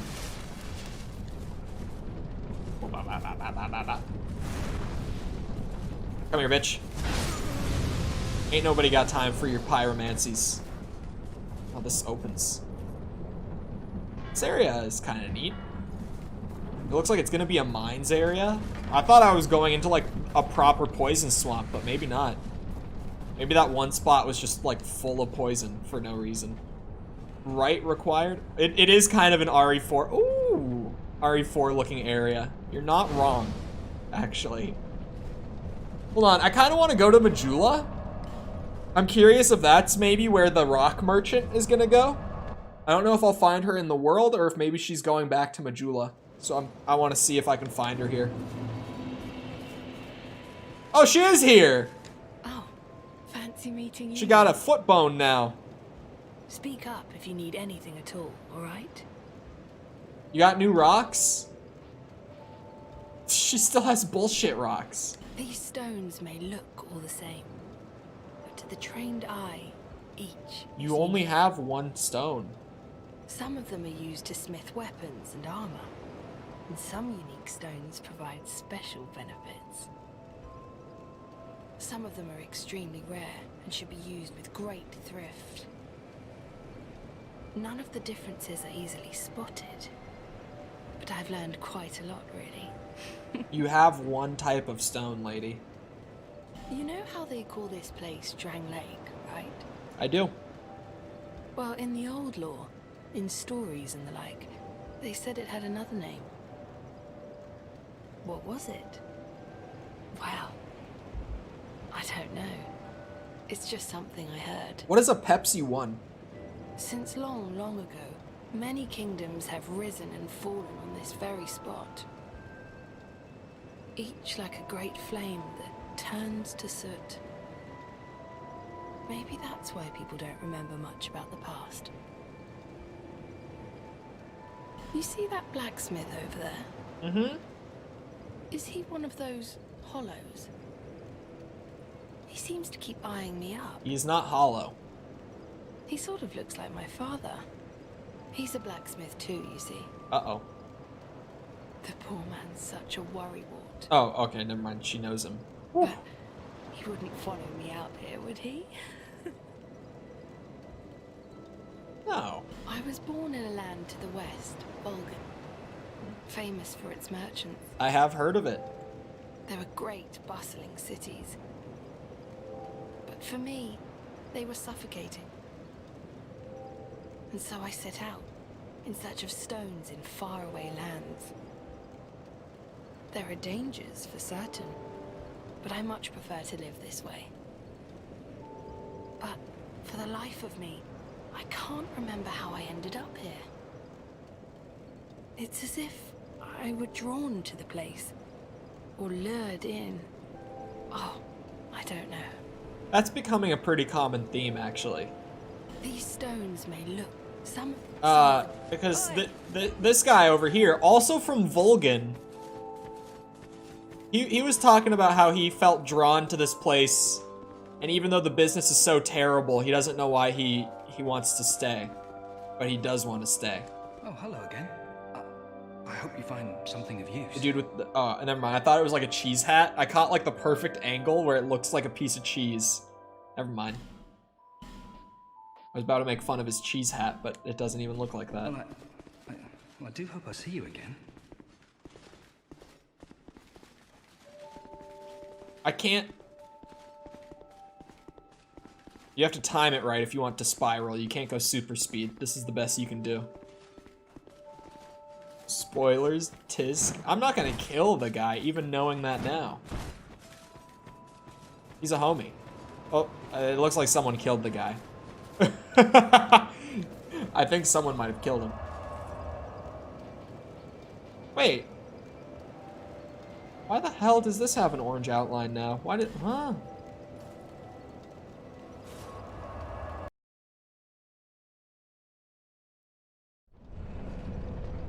What is a Pepsi One? I've never heard of Pepsi One. Not a soda drinker. But at least I'm not insufferable about it. Because, dude, like, every time that I do a question of the day that's, like, about soda... Was that a Titanite? Or large Titanite shard? Shit. Forget how to look. It absolutely was. Sword +6. It's time. Anytime I do one of those question of the days, I get such a large amount of comments that are like, none. Don't let that poison into your body. It's like, dude, no one cares if you don't drink soda. I don't drink soda, but if people are having a fun conversation like what's better, Pepsi or Coke, I'm gonna say that Pepsi is better. I'm not gonna be a bitch. Like, goddamn, that shit's so annoying. And I agree with them, and that shit's annoying. It's crazy. Oh. Oh, we can go beyond +6. We can go beyond +7. That is now a +8 greatsword right there. I'll remember the menus at some point. Oh yeah, greatsword +8. Ooh. It has 1 calorie. You joke, right? Hold on, I'm gonna look it up on my phone.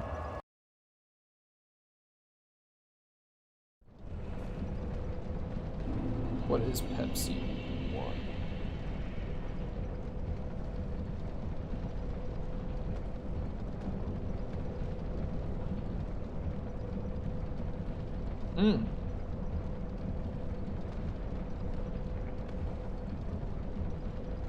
From what I can tell, it was a Diet Pepsi. But it used sucralose and Ace K instead of aspartame. Like, it was literally just Diet Pepsi, but they used a different sweetener. I've never even heard of Ace K. I've heard of sucralose. I've definitely heard of aspartame. God damn it. Can't let them go. Not the Glizzards, they're too valuable. All the Titanite I can get, I want. Hold on. Gotta reset for that one that ran away.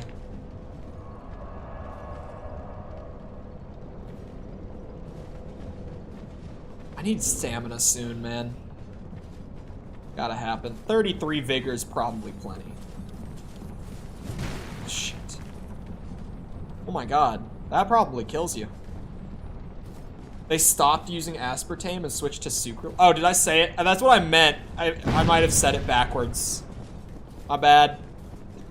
I was reading it when I said it. I must have just said it backwards because I was still reading. Huh? Chest ahead. Oh, I thought this was like... why not? I thought this was gonna be like the tunnel with the bonfire in it, so I was confused for a second.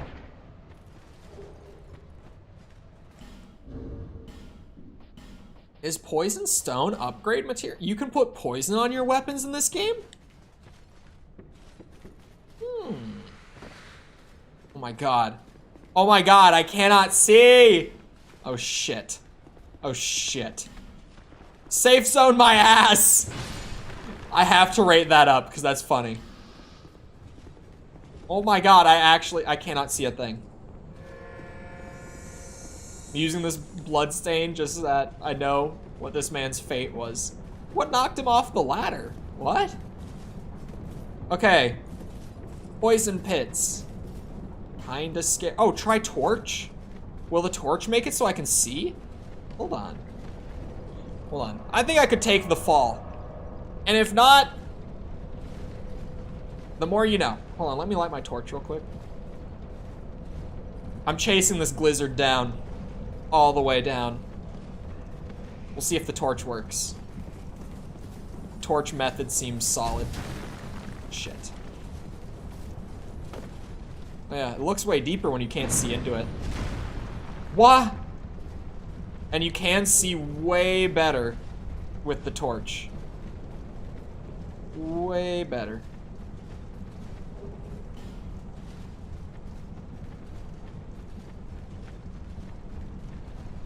Honestly, my poison is going away really fast.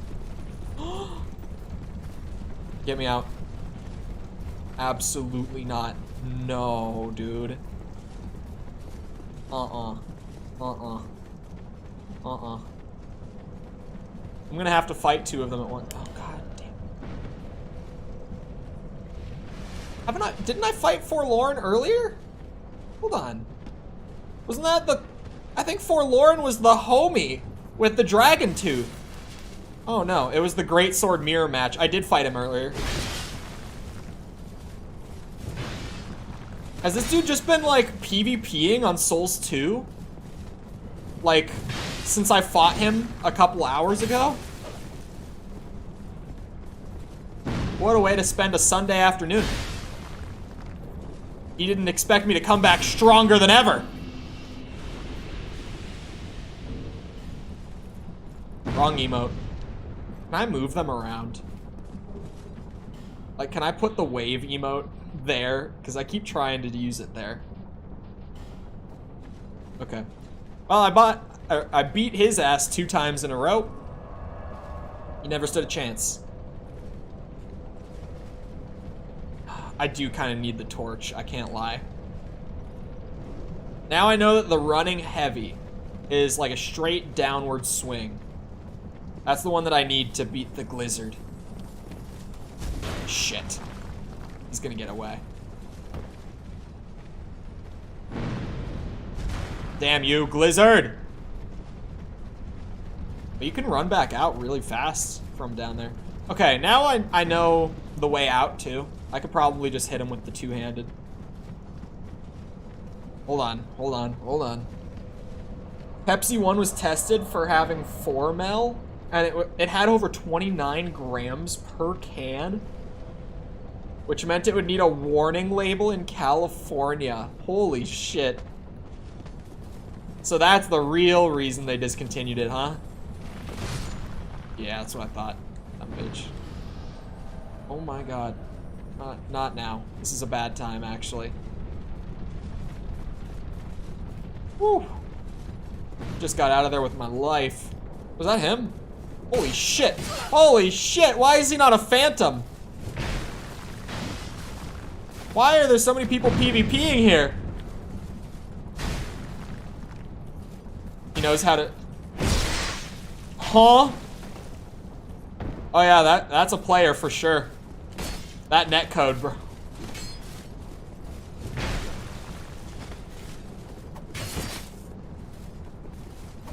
Nice little play toy knives. Knives.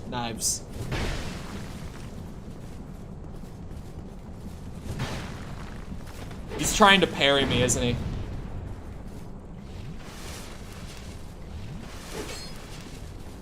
He came here wanting the smoke. Dude, what is that netcode?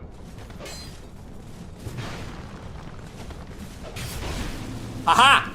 Gave him the mix-up.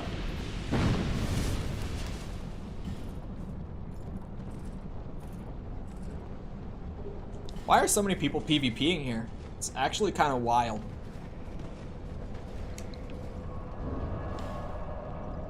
I guess, like, I wouldn't have even thought that I would have so many, like, invasions in this game.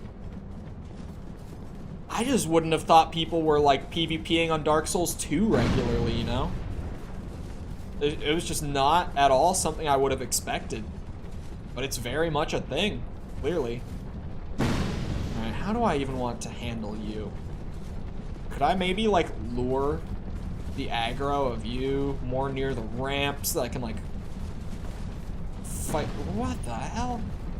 You came from, like, all the way up there. Oh, he's chonky. Oh, the poison affects him. He was not built for it like these guys are, clearly. Alright. It was the year before they discontinued it? Interesting. Am I rolling slower while poisoned? Is that a thing? Maybe not. Maybe I'm just crazy. Oh, ow, ow, ow, ow, ow, ow. Oh my god. Okay. That can go bad really fast because of the second one. I definitely need to lure one of them away. I need to go with that approach, absolutely. The slab is how you get to +10. Do I have Titanite slabs? I do not. I do not have a single one. We're at +8 right now. Tried not dying. I'm pretty good at the not dying thing most of the time. Gotta say, Jesus Christ. You know, gotta give myself the credit. I'm pretty good at the whole not dying thing. I'll fight this guy fair. It helps having a +8 greatsword that does that to chonky boys. Boys with big health bars just go down like that. I gotta lure you back. Come on. But hello, bird. We'll hook him. Oh shit. Come on, man. What the hell? He refuses to budge.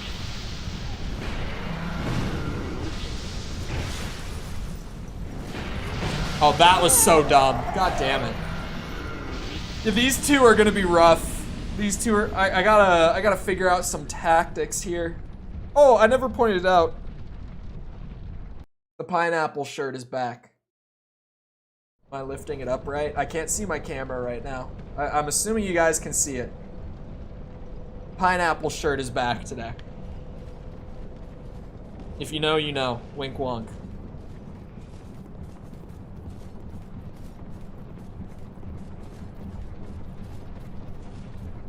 It's genuinely one of my favorite shirts. Like, completely genuinely just one of my favorite shirts. It's so stupid.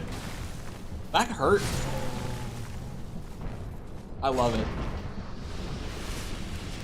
And thankfully I've never had any awkward encounters in public with it.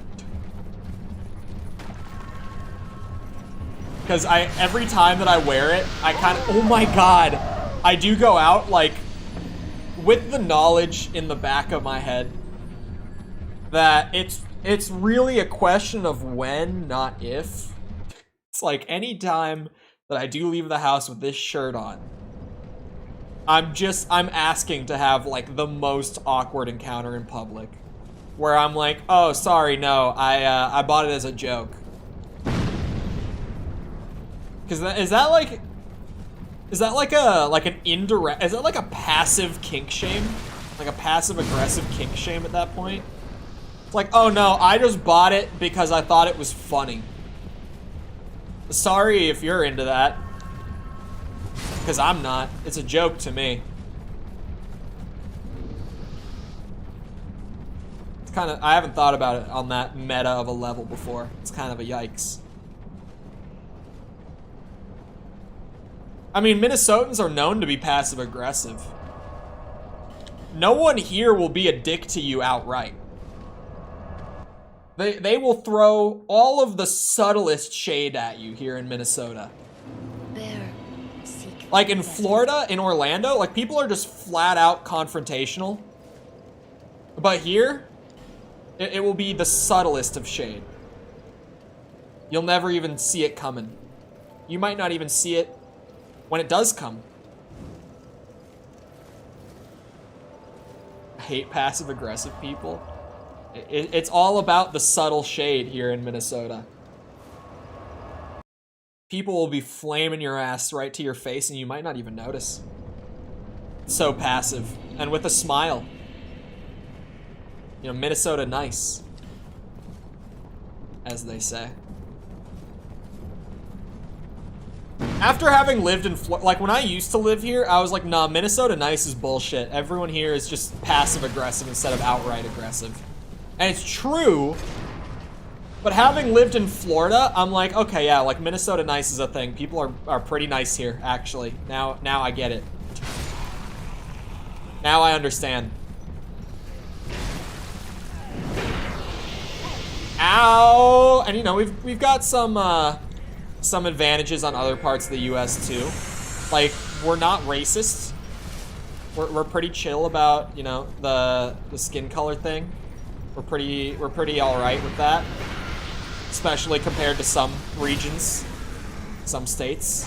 You know, we do pretty well on that one as far as America goes.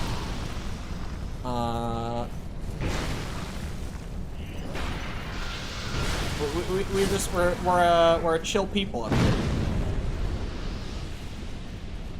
Just sometimes you might be in the Walmart and someone might say something and you're just gonna be like, what exactly did they mean by that? Like, what? I'm not quite sure what they meant. Just grabbing items because I hear shit all around me. My health is not doing as well as I thought it was. Washing pole?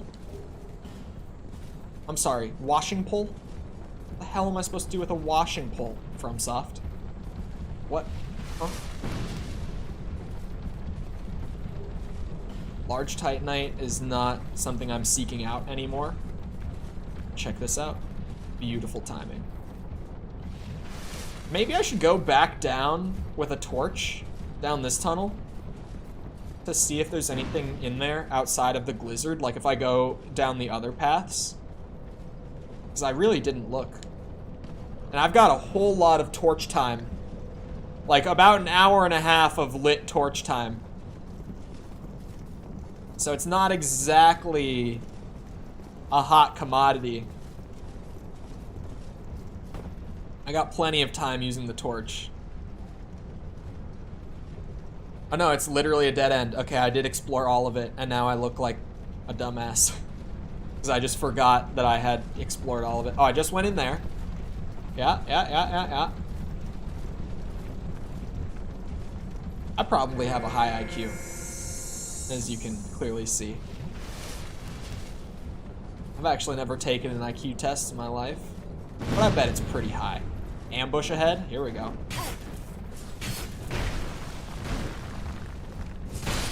The Metroidvania genre. I'm assuming I hate because it's so undefined. You know, it's one of those genres. It's all about the feel. You know it when you feel it. On what it means, and no one agrees. But yeah, it's like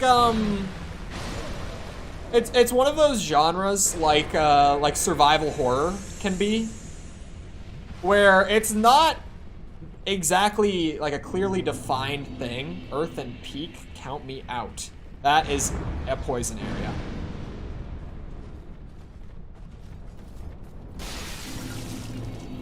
Super Metroid, Arkham Asylum, and RE2. I think it, very strictly speaking, and I feel like Metroidvania, I might actually like flat out say that it's a thing. I feel like it kind of has to be a 2D side-scroller. That might be one of the genres that I lock down to camera perspective. Which, like, maybe not, but I'm not thinking of an example of a game that I would call Metroidvania that's not a 2D side-scroller outside of Prime. Like, Prime is literally the only thing I can think of. You're one of them. I'm not normally super picky about perspective with most genres, but some genres, yeah. Why does Prime get a pass? I didn't even say that it does. I'm just saying the only one that I can think of is Prime, and that's because it's literally Metroid. Like, it is the same game, just in first person. Whoa. I'm glad I came here. What is this? Kneel? Oh, Altar of Sunlight. Oh, it's a covenant. I feel like I'm meant for this. Praise the sun. Oh, maybe I want that. Maybe I want that. Maybe I want that. Oh, that would be so BM. Oh, Warcry. I don't need Warcry. Beautiful. I think I might join the Altar of Sunlight. The Heirs of the Sun! It's for my boy.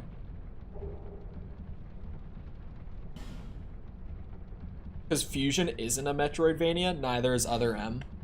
I haven't played either of them. You're speaking words that I don't understand right now. But, I mean, that sort of thing can happen too, where it's like, you know, Resident Evil is all obviously like the father of survival horror, right? Like, Alone in the Dark is the grandfather. It's one of those genres where it's like how Wolfenstein 3D is like the grandfather of FPS, but Doom is like the father of it, right? It's one of those sort of things. Like, there is a predecessor that a lot of people know a good amount about, but really it got started, like, for real with this one. It's one of those sort of things with, like, survival horror and Resi. But it's like, there are a lot of Resi games that aren't survival horror games. So I can see that. Fusion is Metroid 4, but it's too linear to be Metroidvania. Yeah, I mean, like, more loosely defined if I'm not including, like, 2D side-scroller. Which, like, it's that sort of thing where it probably doesn't strictly need to be a 2D side-scroller. But traditionally, when you think Metroidvania, it's a 2D side-scroller, right? Like how when you think survival horror, you think fixed camera. At least if you're cultured. But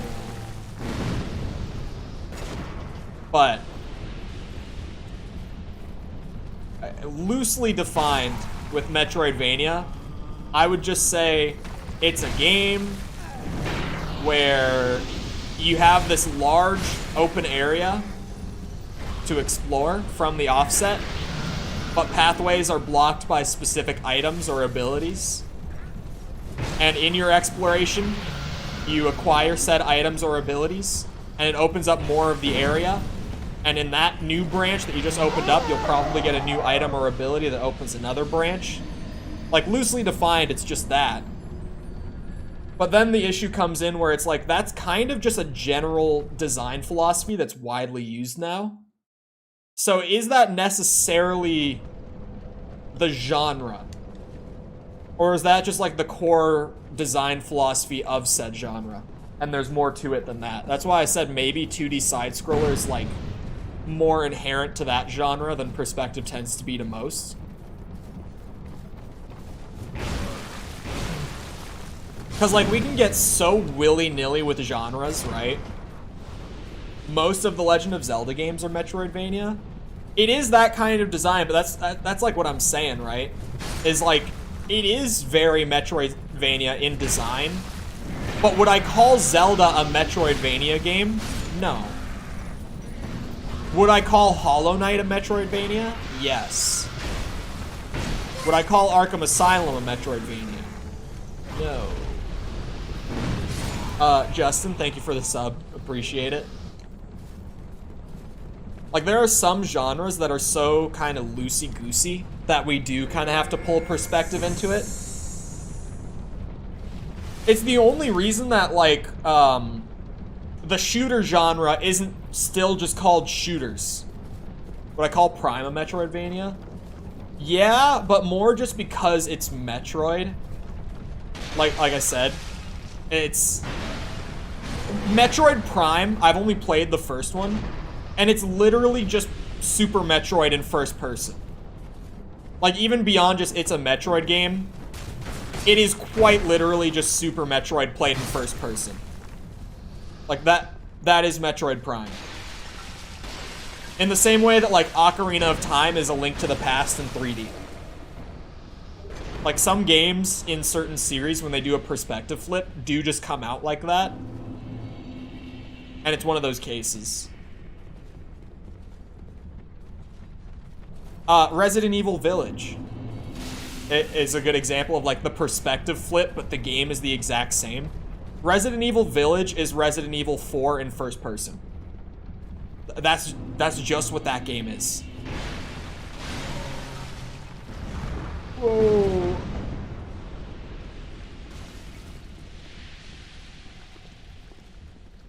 Doesn't work because there are Metroid games that... I'm saying with Prime 1 at least, more specifically, like, it is literally Super Metroid with a perspective change and an environment change. Like, literally the items that you acquire throughout the game and the general order of that item progression is carried over. Not exactly, but generally.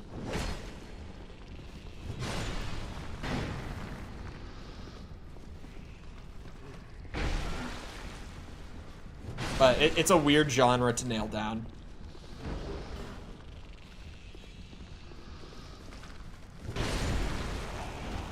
Like, I can see, in terms of design philosophy, how you'd put Arkham Asylum on the list, but I would just never call Arkham Asylum Metroidvania, right?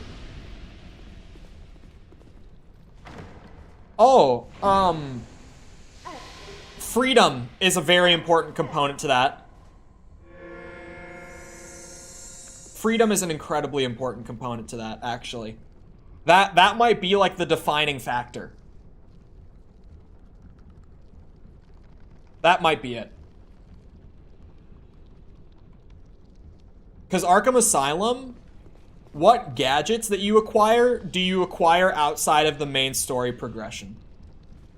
Maybe I haven't played it in a long time, but I don't think it's any. And if it is, it might be like one that I'm forgetting. Because it's not one of those things where it's like, you know, I haven't played enough Arkham Asylum. I played that game like 4 times in my life. Zelda's way closer to me. I might say the same for Zelda then, too. Like, that, it might be the same defining factor. Where it's like, what items that open up new pathways in Zelda do you get that don't come from dungeons? I don't think there are any in Asylum. That might be like a good defining factor then. Beyond just like the very loose, like, you get item in area that opens new area. Because that's more games than not nowadays, right? Like, at least linear games. Or I guess more heavily structured, not linear. Heavily structured games. I feel very happy about nailing that down as, like, a very key thing. Because, like, Hollow Knight doesn't have a set exact path to go through. You get new combat abilities in Minish Cap that aren't progression-based. The progression-based is important. Like, the opening new areas thing. Oh, you mean progression-based as in, like, main story. I'm saying progression-based as in, like, it opens up new areas. I haven't played Minish Cap, so I don't know if that's a thing with those abilities that you're talking about. But definitely, like, abilities opening up new areas is, like, that is Metroidvania. That is the important part, is, like, opening up more of the world with the new abilities you acquire.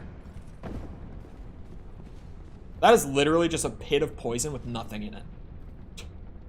Like, I'm looking at, like, the corners and stuff to double check it, and yeah, that's just... Can you re-say the overall point? You do that in Asylum, though? Acquiring items through exploration, I guess is the wording that I would use then. Like, items that aren't placed somewhere that is mandatory to progress at a certain point. A la Hollow Knight. that open up new areas of the game's world, or just new areas, yeah, new areas of the game's world. Like, that's what I'm saying with, like, I wouldn't say Arkham Asylum, is because you don't get any gadgets outside of, like, pathways that you need to go down to progress the story. But, like, Hollow Knight, you could complete Hollow Knight without getting numerous items or spells that are key to progression, right? Like, to opening up certain areas of the game.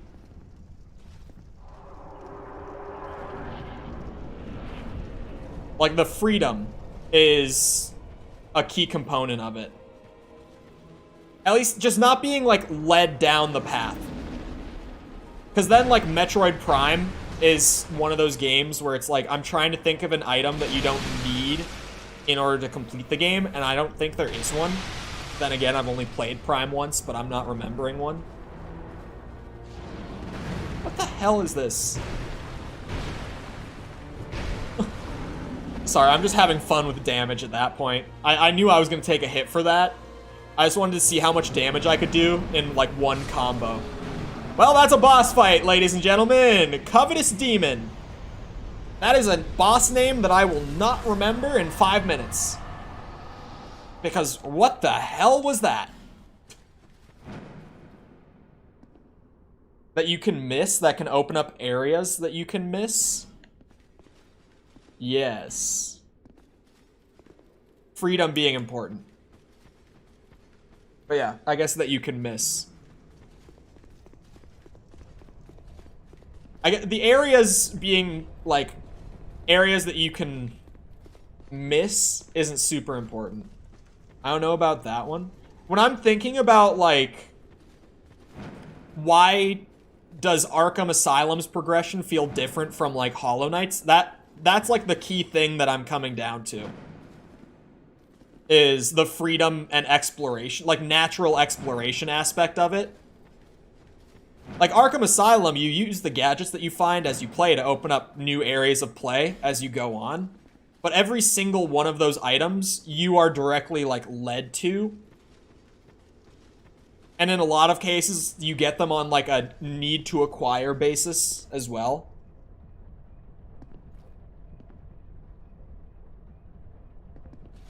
If there are abilities you can miss, and that alone. I'm just saying, like, with Hollow Knight, for example, I don't know, actually. Hold on, rewind. I was about to word that weird. Let's say, like, with Metroid, as an example, I can't think of a specific moment like this in, like, Prime. But just say, it's an item that I can miss. Like, maybe one of the beams, which you need all the beams. I don't think... Say there's the purple door, right? Wave beam. I could see the purple door, like, while I'm walking the main path to get where I need to go. But I could still miss the wave beam, and I think that seeing that door isn't, like, going to make it not a Metroidvania, is what I'm saying with the areas don't have to be, like, completely off the path. But the items, at least there has to be some items that open up, like, meaningful content. The OG 3 games.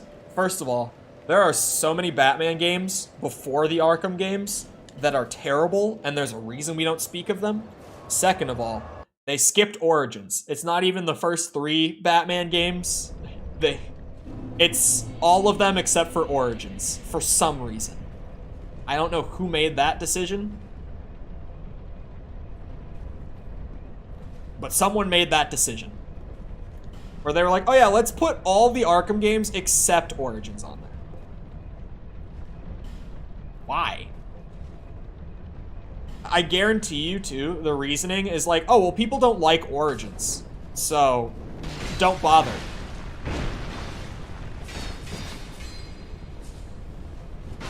But even at this point, I feel like general opinion around Origins has, like, it's one of those problems that's fixed itself with time, where people don't outright hate Origins the way that they used to. Like, that's just not really a thing anymore. I'm gonna pop one of these.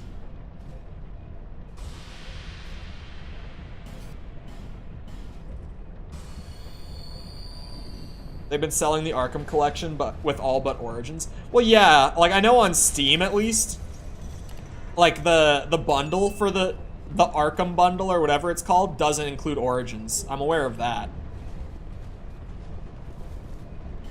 But when it comes to like actual like console port, like we have to make the port from the ground up. It's like, why would you skip one? There are only 4 games in this series. It's on PlayStation too. Like on the PlayStation Store? Because isn't the PlayStation like remaster thing, like the Return to Arkham or whatever it's called, isn't that just Asylum and City? Because obviously like Night came out on that console gen when they did those.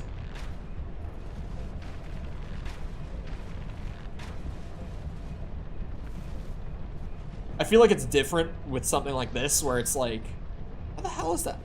I feel like that is an illusory wall. I feel like I'm being trolled by the wall, not by the note. How is it not? Then they sold a package called Arkham Trilogy. I don't get it, man. Why? Why? Because like Origins is good. It's the Dark Souls 2 of the Arkham games, sure. Where it's like it's the least good, but it's good. I would even bet that for a lot of first-time players, they wouldn't even say it's the worst. And like, I know this is sacrilege for me to about to say, but like, hear me out. Now, I'm all about the fair opinions. But if someone played all of the Arkham games, like all 4 of them, for the first time today, I would put money on it that they would say Asylum was their least favorite. Like, genuinely, I would think that would be the case. Because Asylum, compared to the rest, is just clunky. And especially because it's the starting point if you play them in release order. Like, that doesn't help. And then if you play in story order and you start with Origins, which is a very smooth, like, controlling and flowy game, and then you go back to Asylum, that's not going to feel any better. Say they prefer Asylum. Like, first-time players? I prefer Asylum to Origins. For sake of clarity. Like, I'm not saying I prefer Origins, because I don't.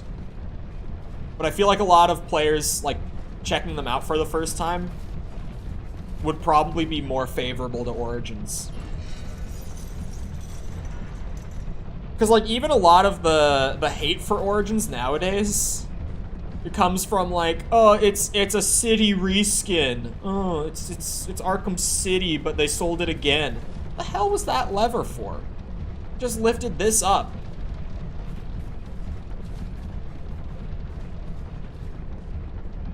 Go, classic and ball hugging. I need to bring it up. I need to say it. Every time someone starts Pokemon discussion, I need to ramble about this.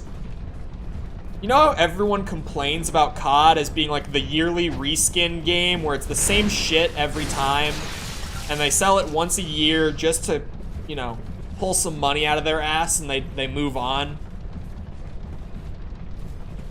That's not even COD anymore. It's Pokemon now. You know how many COD games there have been in the last decade? I'll tell you, it's 11. You know how many Pokemon games there have been in the last decade? Again, I'll tell you, it's 34. There have been 34 Pokemon games in the last 10 years.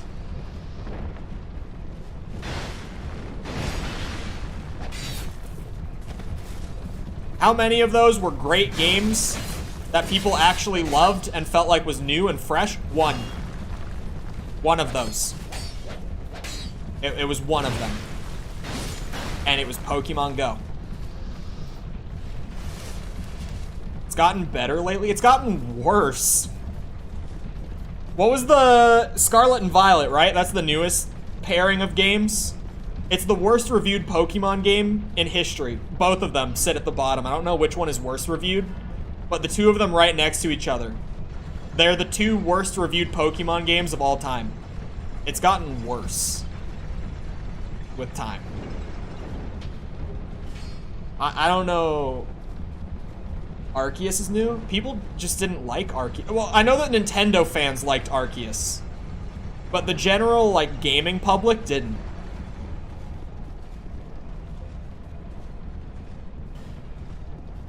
Arceus also reviewed pretty poorly.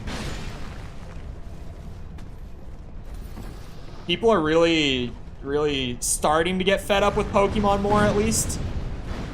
But even, like, within the last year, I've seen people still making, like, the COD argument over Twitter of, like, oh, it's the same shit every year. I'm like, dude, Pokemon exists. Like, Pokemon makes COD look like it's a whole new, from the ground up engine yearly. Arceus looked off. I didn't think it looked good either. It was a novel concept, but, like, it did not look well executed. From what I saw. I didn't play it, but from what I saw, it didn't look great. There we go. Bitch. I enjoyed it. It looks fine, but like awful is harsh, obviously. But like, for someone like me, who has not wanted to buy a Pokemon game for years, it does nothing to make me want to buy it. Like, maybe it's not awful, but I couldn't say that anything about it looked good either. Yeah, that might be the still harsh but less harsh take on it.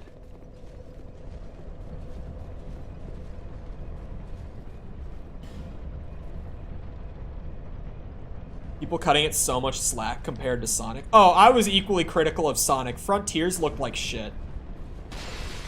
That's another game that's like, I looked at that and I was like, there is genuinely nothing that would make me want to buy this game. Actually, the boss tracks were pretty solid. There was something. I can give it the boss tracks.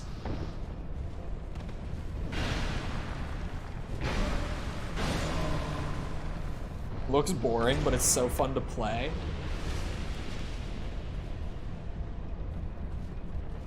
It's not even that, like, the movement looks boring. The stuff in the world that you'd be seeking out to interact with, like, I don't want to call them puzzles, because they're not, but, like, the puzzles in air quotes, I guess. Those looked pretty bad. Those just looked, like, really repetitive and, like, absolute bare minimum. And, like, you know, obviously the level design was, like, abhorrent. With just photorealistic areas with floating, winding rails all through the air.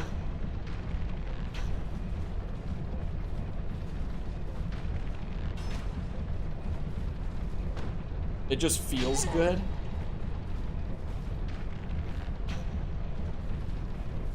No comment. More like mini levels, not puzzles. Mini levels would be doing them way too much service. That's like giving them free head, man. Like, no. The shit that you would, like, have to go and, like, run around in circles, like, a few times really fast, and then that was like, good, you did the thing, you can move on. Like, that shit is what I'm talking about. It's just busy work to get from point A to point B and give you some modicum of a reason to go over there. That's more what I'm getting at.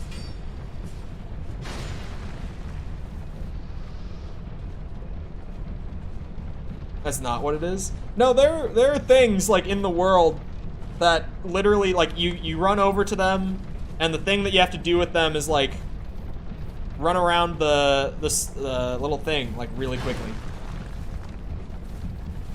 Definitely don't know what the actual gameplay loop is if you don't know how that functions. If that's how it I watched, like a 2-hour critique on it when it came out, like, as second monitor content. But, like, the little shit like that, like, around the zones that you had to go around doing. Yeah.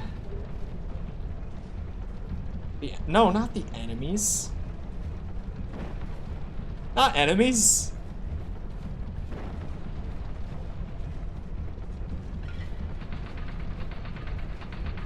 It's how you uncover the maps. Yeah, that's more what I'm getting at. But like, what about that is like good or fun? Like that system. It's the same, and I'm a critical asshole. Because like, it might be how you uncover maps. But I'm also very heavily critical of like Zelda's towers. Like the open world Zelda game towers.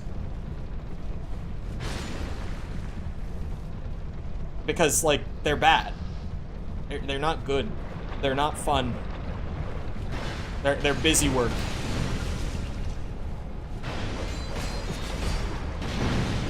I don't know why Zelda gets the pass on the tower thing either. Because like it's literally just the Ubisoft thing that people have been making memes about for like a decade. But Zelda does it and no one has a problem.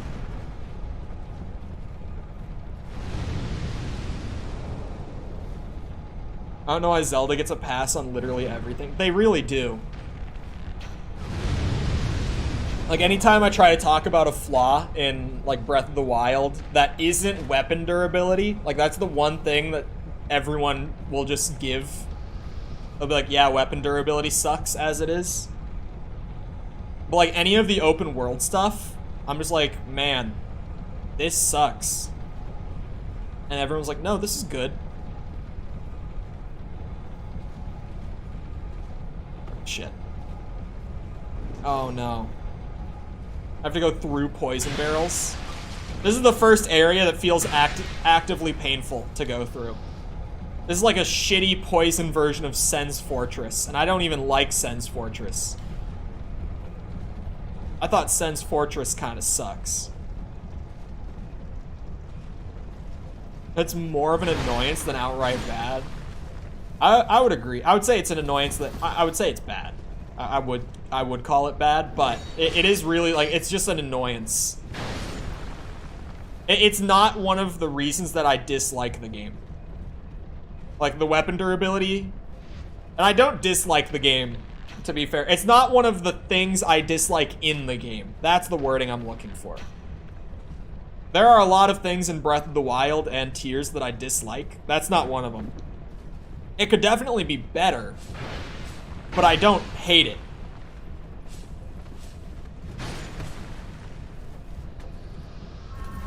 A lot of the enjoyment of that game is the traversal. The towers in Spider-Man are just telling the player to, at the start, to go swing. No, I think they're bad in Spider-Man 2. It's the tower design, regardless of the game it's in, like, go here, touch thing, and sure, you do like a little waveform puzzle in Spider-Man, but like, that doesn't save it. Shit. It's just really outdated and overdone, and like, I don't know why we still do it in anything. I agree that one of the core pieces of fun in Spider-Man PS4 is swinging around and stuff.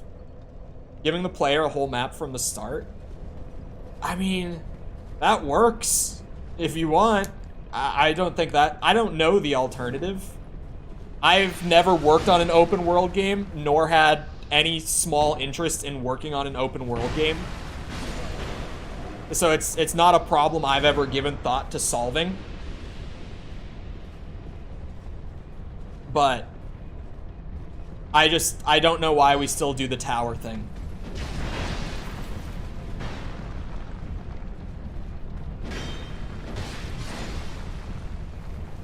Miles Morales did. I literally just said it's bad. Like, I don't know what more you want from me. I'm completely unmoving in my criticism of towers opening up the map. I think it's dog shit. Like, go here, press button on thing, or like do 3-second activity on thing to open up the map in the menu. It's just bad. I just don't like it. And it's fine, like, it's fine if you know, have never played an open world game before. It's not even that the feature itself is actively bad. It's the fact that it's literally every open world game does the exact same thing, and it's not even a good thing. Like, I don't know why that's the thing that they all copied from one another.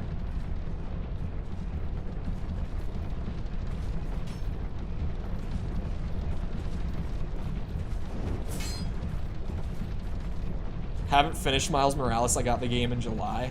Miles Morales, it struggles with expansion syndrome, as I've heard it called by not many people, but I like it. It's just the problem of, like, because it's an expansion,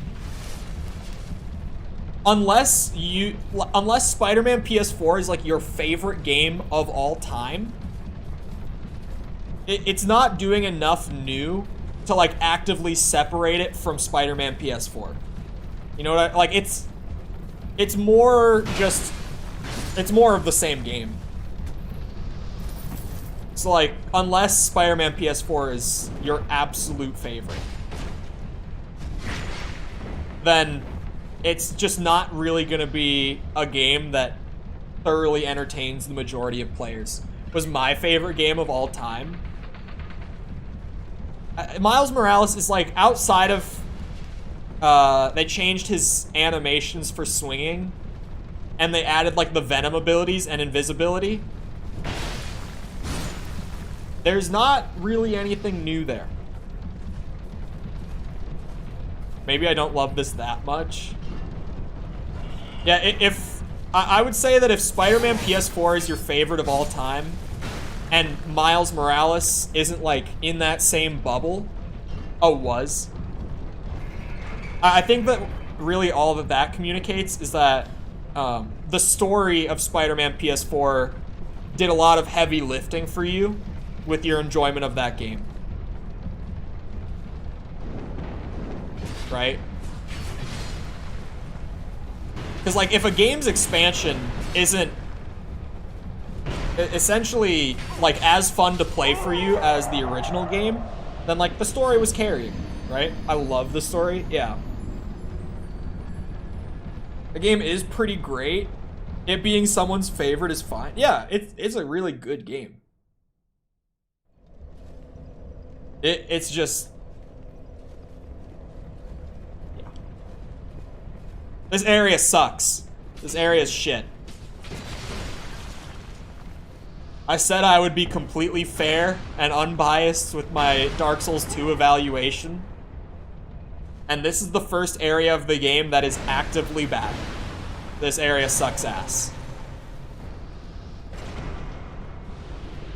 The areas, like, I would say the one before this, like that mine area, wasn't good. But it was, like, inoffensive. It was just, it's an area. I got through it without ever being like, I don't want to be here anymore. I don't want to be here anymore. Brother.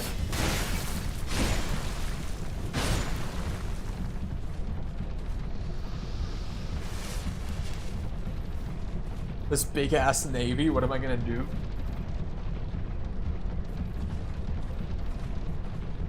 Let's just do that now. Yeah, Jessica found out that there was a thing that lets you deny or approve all the messages that YouTube would have held otherwise.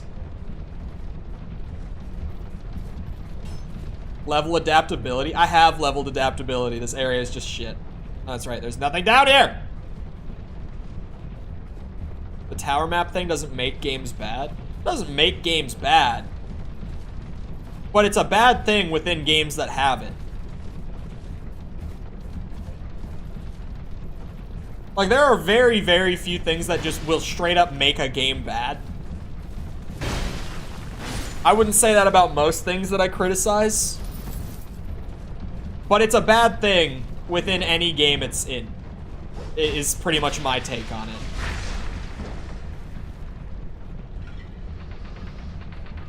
Especially, like, if the game is, I guess, exploration-centric. I don't like any alternative. I think we just gotta get real creative with it. Like, hear me out.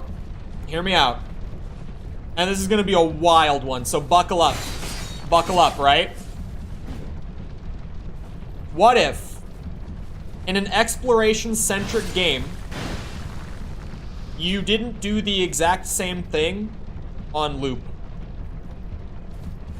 What if activities were different? Crazy thought. I know. It's a little wild, a little wacky. But it's a thought. And I'm just throwing it out. Zelda fans gonna have your head on a spike. They will. But, like, hear me out. Oh my god! Breath of the Wild fans. Open world Zelda fans. There. So Sonic Frontiers? What about it? Alright, I have to ramble, because I literally just got a comment to ding on my phone right there. YouTube comment. Question of the day yesterday. Who's the best Batman actor? Good question. I put up a bunch of options that were, you know, candidates, and I put Christian Bale on there too, so that dumb people could, like, put a big sticker on their forehead that says, I'm dumb.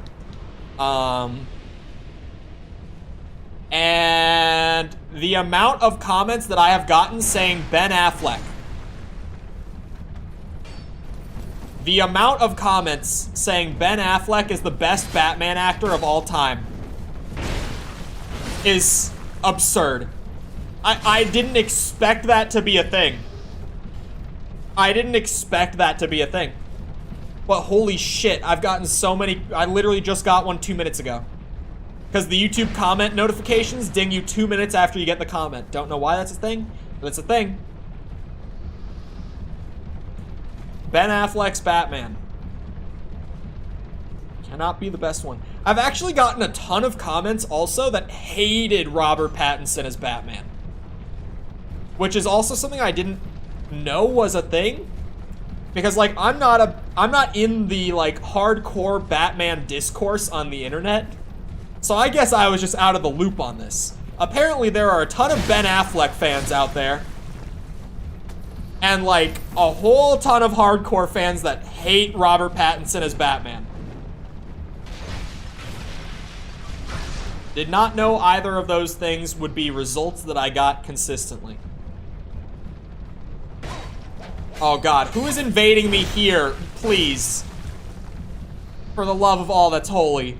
Do not, it's gonna be like some... Here, I'll put money on it. It's gonna be a full spellcaster build. If they're invading me here, they are just literally, completely out to screw me over. Nothing else. What does this button do? Oh, is it gonna lift this? Yeah, that makes sense. Oh, that's him! Okay, it's... Huh? Huh? Kevin Conroy is definitely my favorite. Oh my god, wait. Okay. Netcode really said not today. It killed him too. So I'll take it. But yeah, Kevin Conroy is the Batman. Bruce Wayne. Christian Bale has one of my favorite Bruce Waynes. I will always give him that he has one of the best Bruce Waynes. He has one of the worst Batmans. Bruce Wayne is great. Leaves really nothing to be desired whatsoever.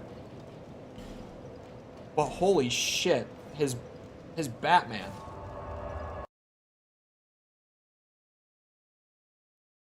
It's the voice. The voice is so bad. It's the one thing that every time I think about it, I'm like, why do I hate it so much? It's the voice. I think it was Nolan's direction. Wait. Hold on. I just need to clarify before we continue. Timothy. Is this an actual criticism of the hit film The Dark Knight? Are you saying, and I want to be very clear about this for everyone in the back, are you saying that The Dark Knight is not the perfect Batman film? Is that what we're saying? I wouldn't do that? What, you wouldn't out yourself for not thinking The Dark Knight is a perfect film? Because I would. I would. I'm bold enough. I'm with you on this one, Timothy.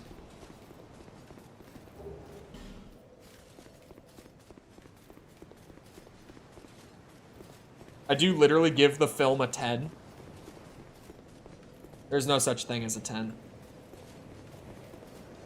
I will be, for my entire life, chat, I will never waver from that. I swear to God. And if I ever, like, unironically, not for like a meme, like if I ever actually give something a 10, just know that that is the best, the single greatest piece of entertainment media I have ever engaged with in my entire life. If you ever see me give something an unironic 10, know that. Because you won't see it. But if you do see it, then that's it. Just know that. I forgot that, like, armor durability existed until just then. Until that guy actually broke my gloves. That was insane. He was using, like, an armor shredder build. And I hate him for it.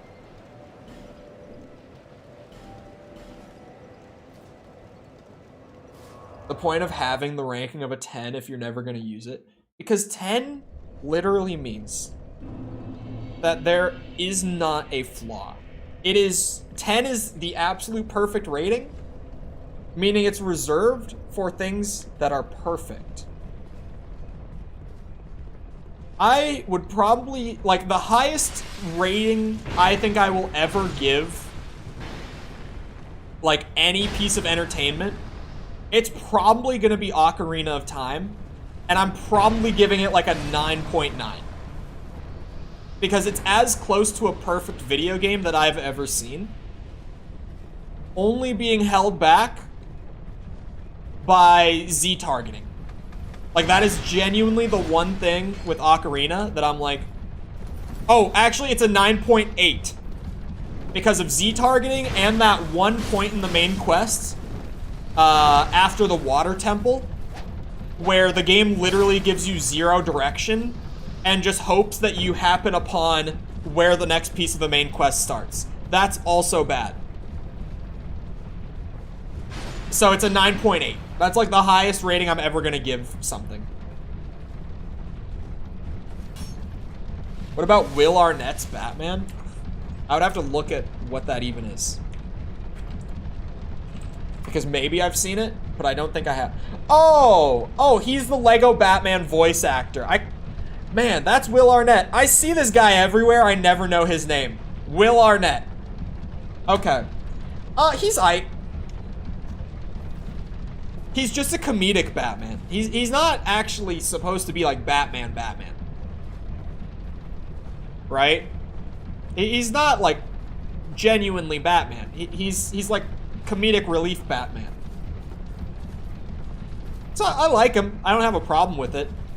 It's just when I think of like best Batman performance, I'm not thinking of Will Arnett.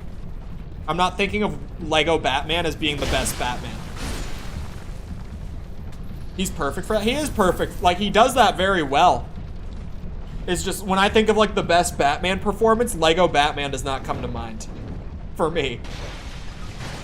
I think of Kevin Conroy, who, like, when you see... Oh, what the hell?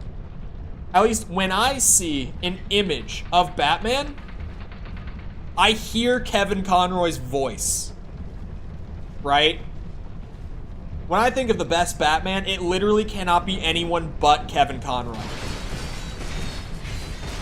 Oh my god. What just happened? I was gonna say, I think I just died from the fall. Oh my god. Perfect 10 is like a dying breath confession. You only say it there because you're gone before they judge you. When I am on my deathbed, I will give Ocarina of Time a 10. Or whatever the highest rated piece of media I would give it to by the time that I am literally dying. Like, it is my final, like, week. Then I will give something a 10. I will give whatever my next highest would be the 10. And that will be my 10 for life. While I lived, that was the 10. That will be my 10 out of 10. The way that my rating system has worked up to this point in my life, that's how it's gonna play out. Like, that will eventually be how that goes. Like, as I'm dying, I will be like, please, let the world know. It was Ocarina of Time all along. Best piece of entertainment to ever exist. RE2 Remake is crazy. Absolutely not. I started reading that and immediately I like focused in on RE2. Please, oh my god.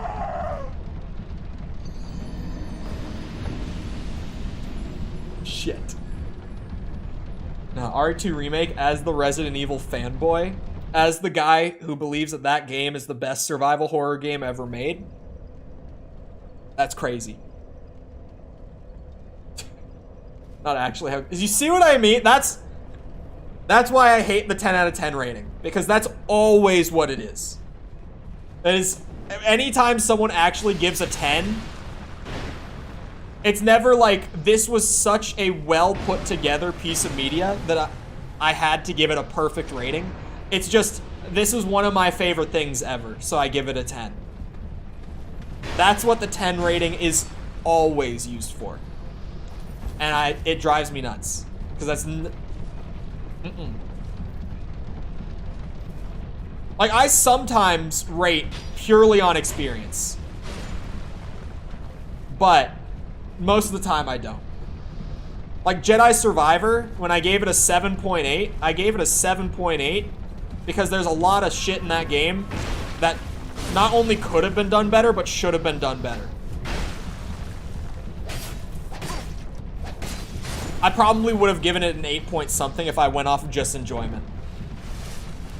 When I give Breath of the Wild like a 7, it's because there's so much shit in that game that is just flat out bad, that Nintendo knows is bad, because genuinely, if there is one company out there that understands fundamental game design and what's fun and what's good and what's not better than any other company, it is Nintendo. They know that that is bad. There's no way in hell that they don't, but they do it anyway. That's why I give Breath of the Wild a 7. For an account when I'm giving my opinion, not objective analysis. Yeah, I just don't like rating purely off of, this is how much I like this thing. That's just not how I rate. Whoa. Whoa!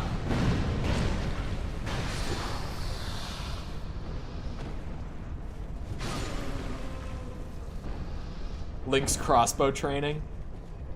I am aware of Link's crossbow training, and my response to that is a solid, what the hell? Would I give RE then? Which one? RE2 Remake?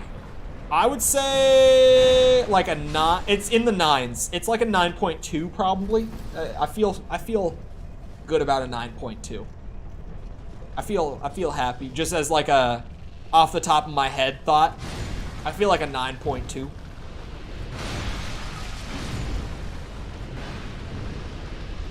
I actually, like,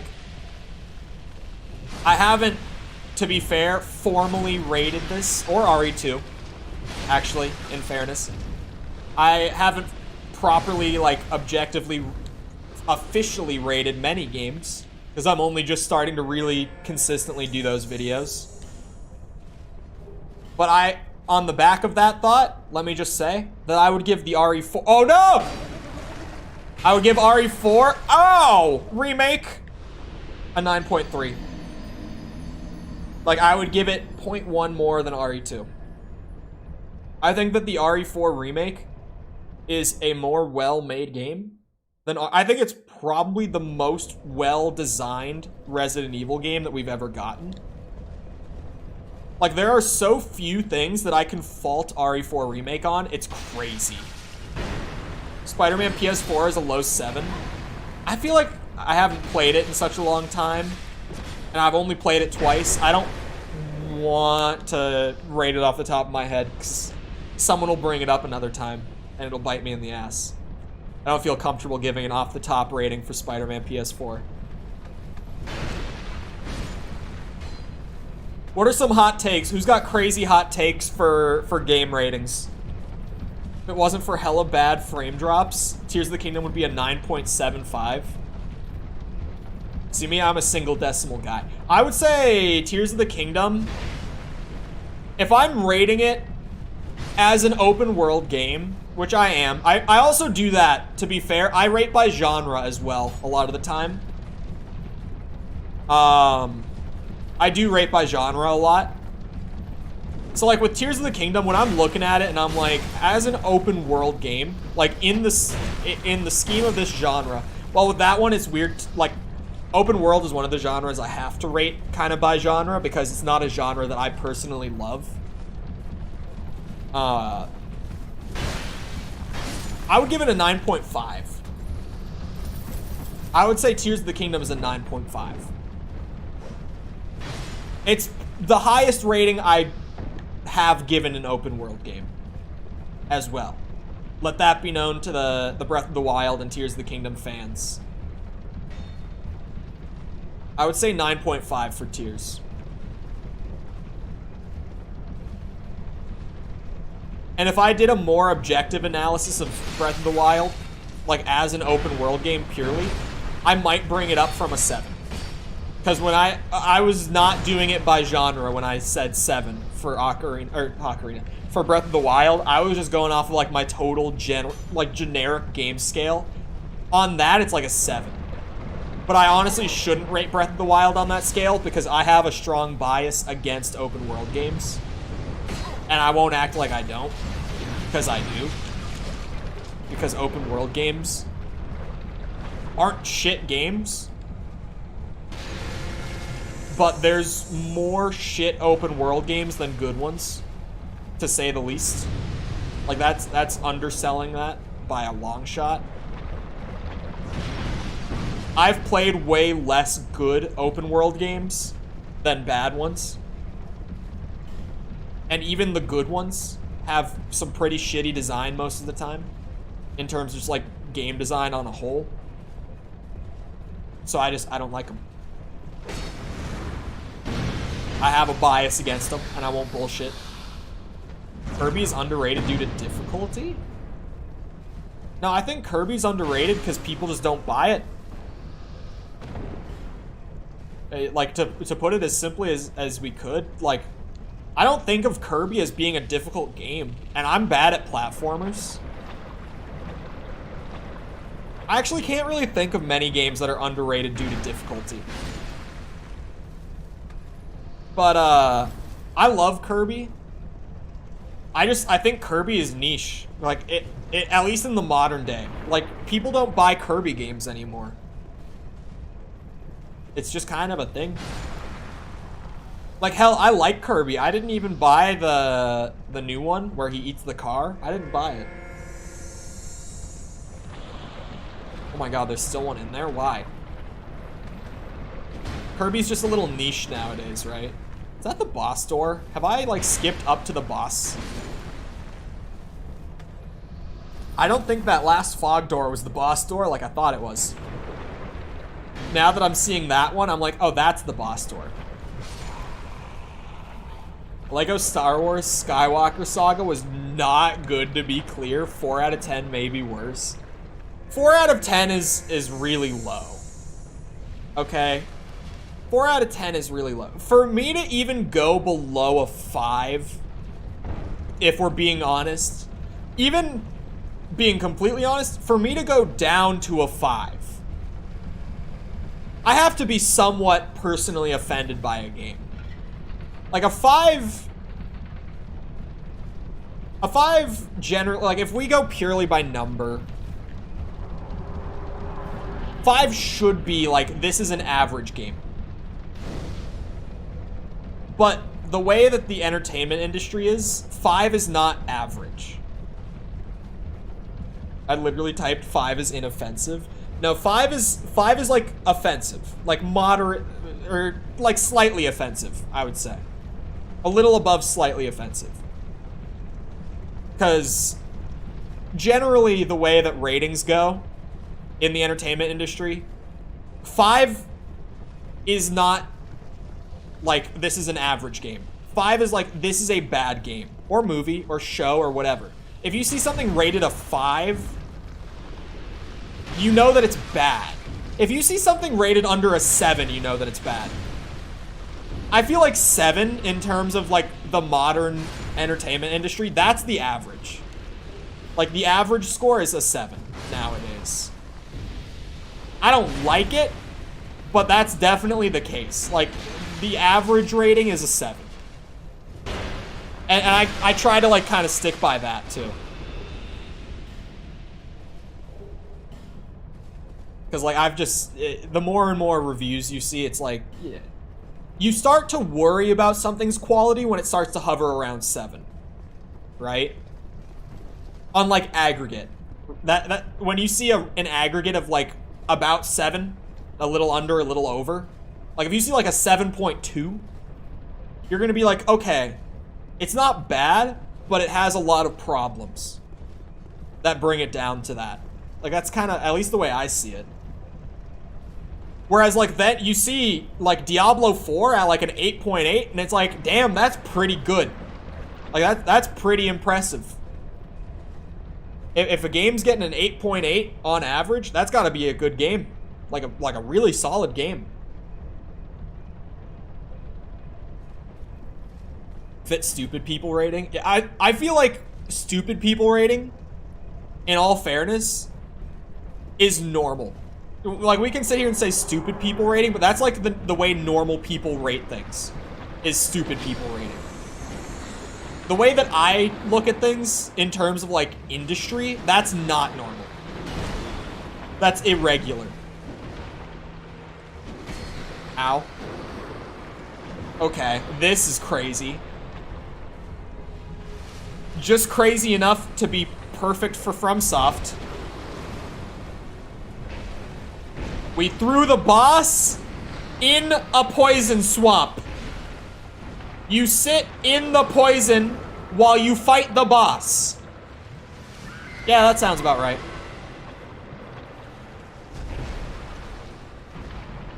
Speaking of hot takes and number scores, I have finally, in case you weren't here when I said it yesterday during Tears of the Kingdom, I have watched beginning to end Into the Spider-Verse. I've seen the entire thing now. I've finally seen it. It's like a 7.6.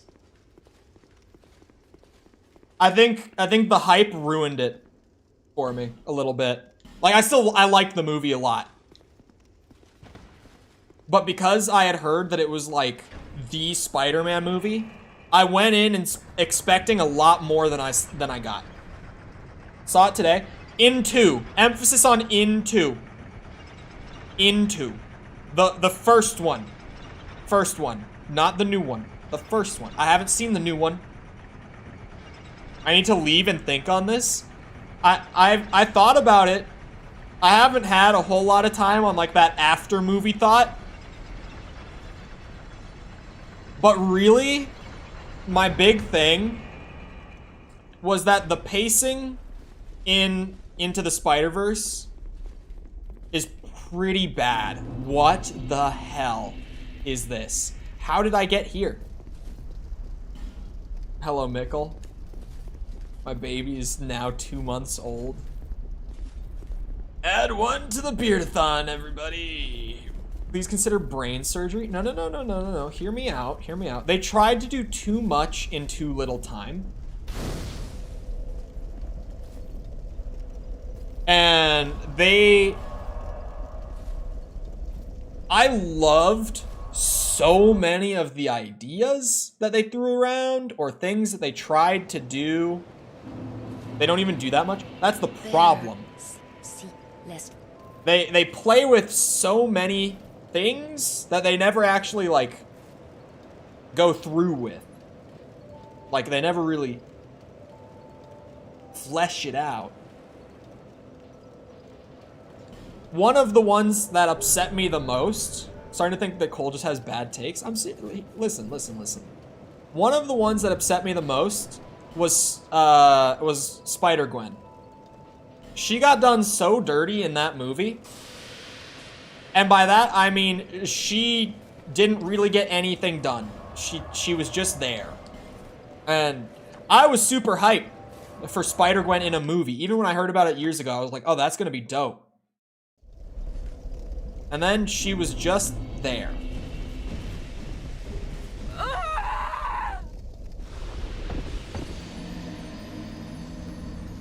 You'll love the sequel then? Oh no. Actually, I can't tell if you're being sarcastic or not. She was just a romantic interest. She was literally just a romantic interest. She was nothing outside of that. Like, absolutely nothing. She was a flat arc character that didn't do what flat arc characters are meant for. She's barely a romantic interest. I agree. And that makes it worse. She's a flat arc character. Like, her arc happens before the movie starts. She has no arc within the movie. And that's fine, because I love flat arc characters. Master Chief, Goku. Some of my favorite characters are flat arc characters. I think flat arc is great. But you have to do it right. It isn't about her. It doesn't have to be about her. A flat arc character can be fantastic when the movie isn't about them. I can't remember his name right now. But the sensei from Karate Kid is a flat arc character. The movie isn't about him. But he's a flat arc character. Flat arc just means that they have no arc within the piece of media because their worldview is already narrowed down and set in stone. And what that's supposed to be used for... Mr. Miyagi, thank you. What it's supposed to be used for is that flat arc characters affect the world and people around them purely through their existing. Like, purely by existing as an example. Like Goku, Vegeta's entire character arc in Dragon Ball comes from Goku just existing. Because Goku is a great flat arc character who acts as an example for Vegeta. He doesn't try to change Vegeta actively. He's just there, and his being there changes him. That's how flat arc is supposed to work. Like, he's a great, perfect example of flat arc. Gwen is a flat arc character that has no effect on Miles or any of the other spider people. She's literally just there. She's fan service for the sake of fan service. And maybe a mild romantic interest at best, at most. Because, like, clearly Miles has a crush on her. Like, they aren't necessarily in a relationship or anything. It's just, like, Miles has a crush on her. Couldn't you say that about the other spider people? Yeah. I think especially the other spider people with the example of Peter B. Parker, but he's not flat arc. So, like, whatever. But I thought Noir, Penny, and Porker had actual zero reason to be in that movie outside of fan service. Definitely. They're fun, but they aren't used for anything. Like, they aren't meaningful in the movie. The only like argument or exception that I could give is that they are part of a larger whole of like all of them realizing that they aren't alone in their role as spider people. I could give that, but I wish that more had been done with each of them individually if they were going to be there. Because they do just feel like they're there for the sake of being there because it's fun. Any other spider person could replace them? Exactly. Like, there's no specific reason. Okay. Porker is there for a specific reason. He's just supposed to be funny. That one, that's different. And that's, like, fine. Like, I honestly don't care about Porker all that much. Because he is just there as, like, a comic relief. He's just there to be silly. But, like, Penny and Noir don't have defined roles in that movie whatsoever. It could have been literally anyone. It doesn't matter that it was them. And, like, even Noir felt kind of wasted. Because Tombstone was like, Kingpin's right-hand man in this movie. And Noir and Tombstone have a very storied history. Noir is one of the few spider people that's not Peter Parker that I know about. I love Spider-Man Noir. But Tombstone was in that movie. He and Tombstone have a lot of history directly with each other in his timeline. And the closest that they got to doing anything with it was in that big fight scene. Noir and Tombstone fist fight each other in the background of like one shot. Like, they could have done something with that, they just didn't. That was kind of like handed to them on a golden platter, they just didn't do anything with it. I liked the movie. I thought it was a really fun movie. I don't think it beat Spider-Man 2 for me. I think it's probably a more well-made film. But just, I don't think it's my favorite Spider-Man movie.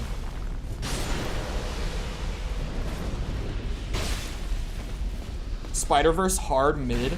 Damn. I wouldn't say hard mid. I just think it got really hyped up before I watched it. And it just did not deliver on the hype that I had been fed for it. There's got to be top 3 worst Cole takes. I mean, I'm trying to give like good thoughts as to, you know, things that just I didn't like. I'm elaborating. I feel like a bad hot take is one where someone literally just says, like, Dark Souls 2 is good. And, like, that's the opinion, right? Like, that's a bad hot take. But I feel like I'm at least doing my best to offer up fair criticism. I think they just tried to cram too many characters in. And maybe they were there just for fan service, but even then, I wish that we got more. I wish that we got literally anything with Gwen, because I was excited at the prospect of Gwen being in the movie, and she was nothing. She was just there to be there. No. Hold on. Be sportsman-like. He's not going to be. He's a see you next Tuesday. I would say it if I wasn't streaming on YouTube, because that's what he is. Come here, Dennis. Bitch. Bitch-ass Dennis. Bad take is Jared Leto best Joker. I mean, if someone has, like, good thought-out reasons as to why, then, like, maybe, sure. I don't agree with it, but I could accept it. But, like, literally just stopping at, like, this is the best or this is the worst just because, like, it's different to think that. Like, that's what a bad hot take is. I'm at least thoughtful in my angering literally everyone. Oh my god.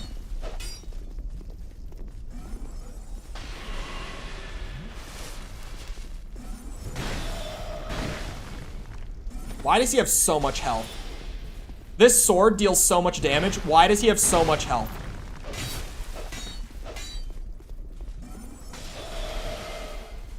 Whoa! That might have killed me. I'm only using pots because this guy is a bitch for PvPing with caster build. I stand by my opinion of earlier where, like, you guys saw, if people were, like, sportsman-like and using a normal build, like just a melee build, I would not heal against them. But that guy deserved it. What do you get from doing PvP? I don't know what the reward is for killing someone when you invade, because normally that's how it works. But for this, like on my end of it, they're just here to try to screw me over while I play through the game. They're just invading me at random, literally to try to kill me, just for the fun of it. So when someone comes in with like a magic build like that, I have zero respect. Especially when they try to gank me with enemies, with a magic build. All the respect is gone. Find professional help. I could keep going. Like, really the big thing is that I think there were great relationships and character dynamics in that movie that get thrown to the side for the sake of pointless fan service. And that drove me nuts. Like, actively, while I was watching the movie, it was annoying, and I was like, I really wish I got to see more of this and less of that. Mainly a treasure hunter, you see. Ooh. Mainly a merchant on the side. Uncle Aaron got done so disgustingly dirty. Following me instincts. It was insane. Hold on. What matters is whether it grabs me. Do I enjoy what I do? Well, that's a good question. I suppose I must. I've been doing it for ages. Okay. Very well. No pressure. Into the Spider-Verse. Uncle Aaron. Got done so dirty. Let me be clear. Every scene of Uncle Aaron and the Prowler is fantastic. But all of that combined is like 6 minutes of the movie. And it's supposed to be central character development for Miles. It is central character development for Miles. But it did not get the time and development that it should have. It deserved so much more. Here's how all the Uncle Aaron scenes play out. There's 4 of them in total. This pissed me off so bad while I was watching it. There are 4 Uncle Aaron scenes. First one is near the beginning. He and Miles are hanging out. It establishes their relationship as being like super close, even more close than Miles is with his dad. It's great. Good scene. Next time we see him, we don't know that we're seeing him because it's the first scene with the Prowler where he tries to hunt Miles down, right? That's a fine scene. The next scene is the second encounter with them, or with Miles, sorry, as the Prowler. When Miles happens to be in Aaron's apartment, which is whatever, it's coincidence, it's a superhero movie. It's gonna be stupid.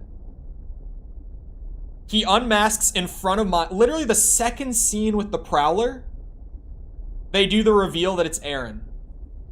Probably could have been drawn out more for, you know, a more suspenseful reveal and more of a shock value, but it's whatever. He chases Miles, Miles gets away, has a little panic attack. That's the third scene.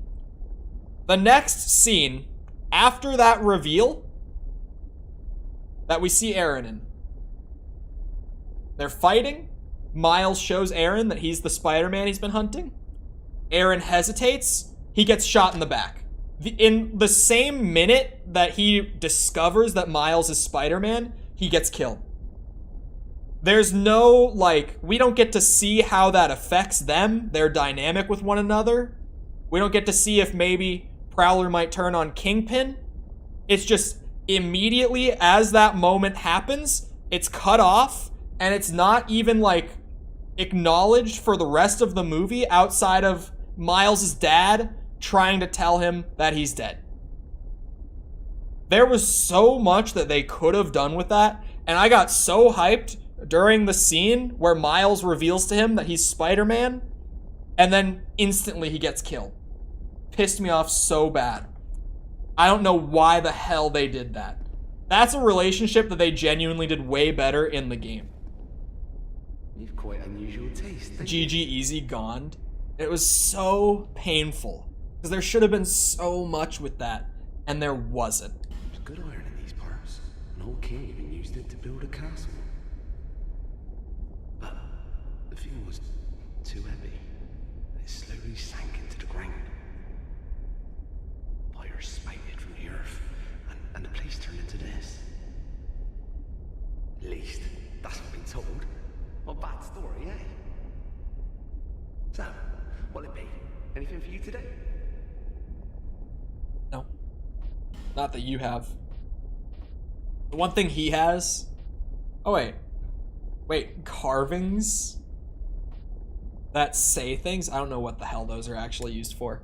He has a branch of yore, so I'll probably buy that. Is there a bonfire up here? I could have sworn I just heard one. Let's see. Oh, they lied again. I liked Spider-Verse. I'm giving a clarifying statement at the end of the whole ranting about it. I liked Spider-Verse. However, it is not the perfect best Spider-Man film that it had been hyped up to me as. It was a movie with a lot of problems. That's really fun to watch, but it had a lot of problems. Come back to I liked Spider-Verse. Tom, you missed all of my very valid and well thought out criticism. You missed it all. So I don't want to hear shit.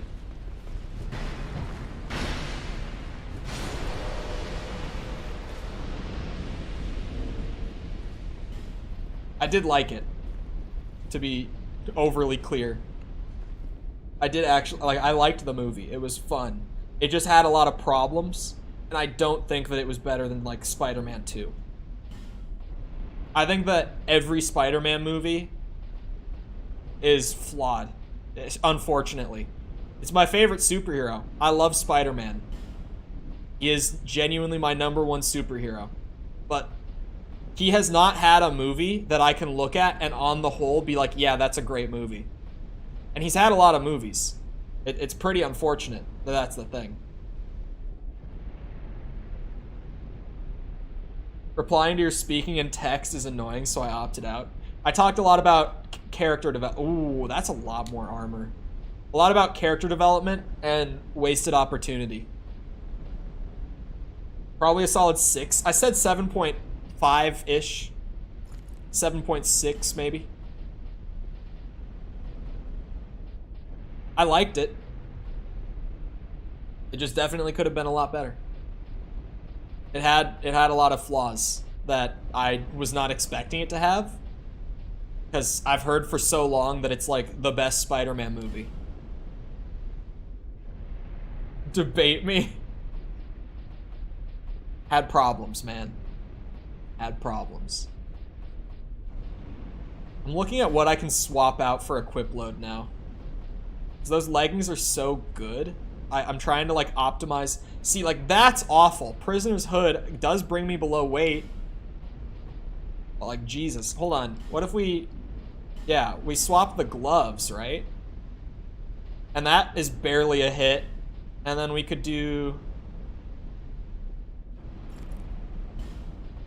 Tedious. I love it.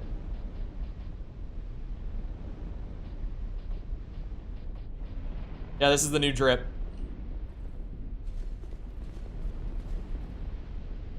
Have you beat the boss yet? Huh? For here? Oh, you mean the poison boss. Yeah. Poison boss. Thankfully, I'm out of that area.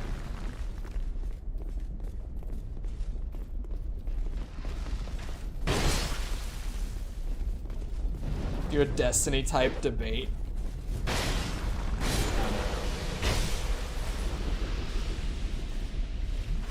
Almost every character in Spider-Verse felt either completely wasted or just like if we had cut some of the other characters that we did nothing with, we could have done more with the characters that were already good as is. Like, I would have loved more one-on-one scenes of Peter B. Parker and Miles, like, in that kind of mentorship role. I would have loved more scenes of Miles and his dad. Those relationships were already good, like, in the final cut of the movie that we got. So imagine what we could have done if we, like, cut out some of the other characters that we did literally nothing with and used that extra time to do even more with the good relationships.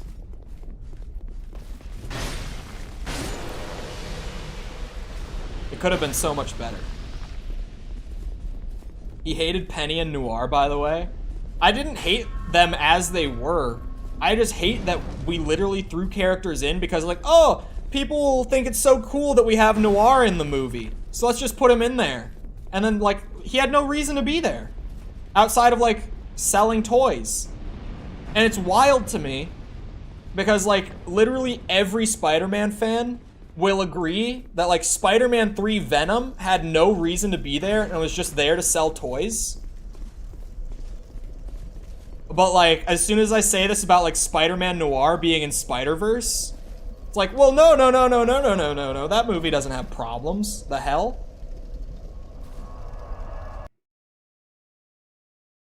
Just fun side characters. Ham is, like, comedic relief. At least he did something. At least he did something.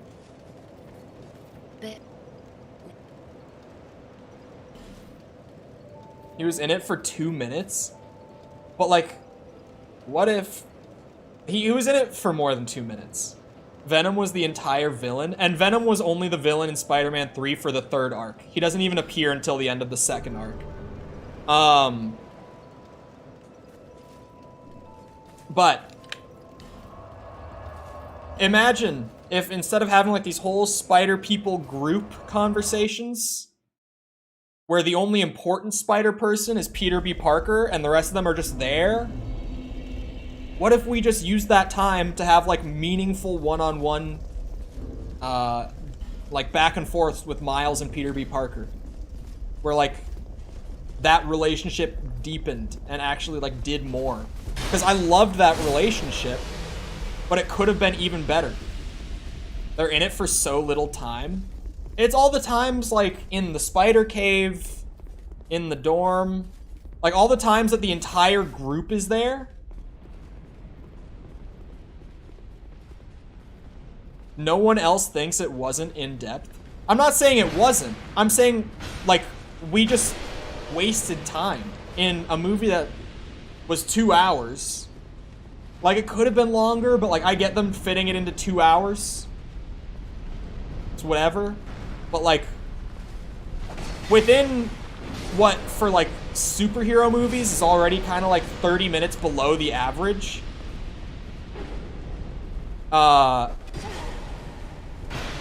It's like, in the cave was to show how out of his depth Miles is. I get that. And I said earlier that, like, I get the totality of showing that they're not alone. You missed that when I said that, because I did say that. But, like, the question then is, what was done with the totality of all those people that we could have not just done with Peter B. Parker alone? Or even just Peter B. Parker and Gwen, and we actually do something with Gwen. Like, we could have cut 3 Spider People and even still had 2. And we could have had more than one, like, actual dynamic relationship outside of just Peter B. Parker and Miles. Because if you take out the time that, like, all the other characters are speaking or giving their backstories and all that, like, you gain, like, probably 3 minutes, 4 minutes of the film's runtime. That's enough time for them to do a whole lot. I mean, look at, like, how much actual time did Miles and his dad speak to each other on screen for the whole film? It was maybe, like, 5 minutes. But they did a lot with that 5 minutes. The movie was made with a trilogy in mind. I hate total run mentality with films, games, whatever. If your story doesn't stand well on the merit of just that story, or things within that story don't stand well without that, then like that's a valid criticism of a single piece of media.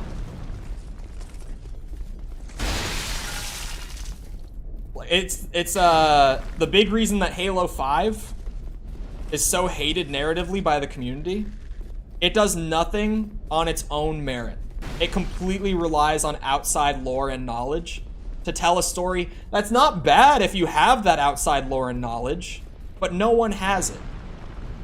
And that's a particularly bad case. But I'm not going to defend Halo 5 because if I've read all the books and comics, it makes sense. Because it was shit.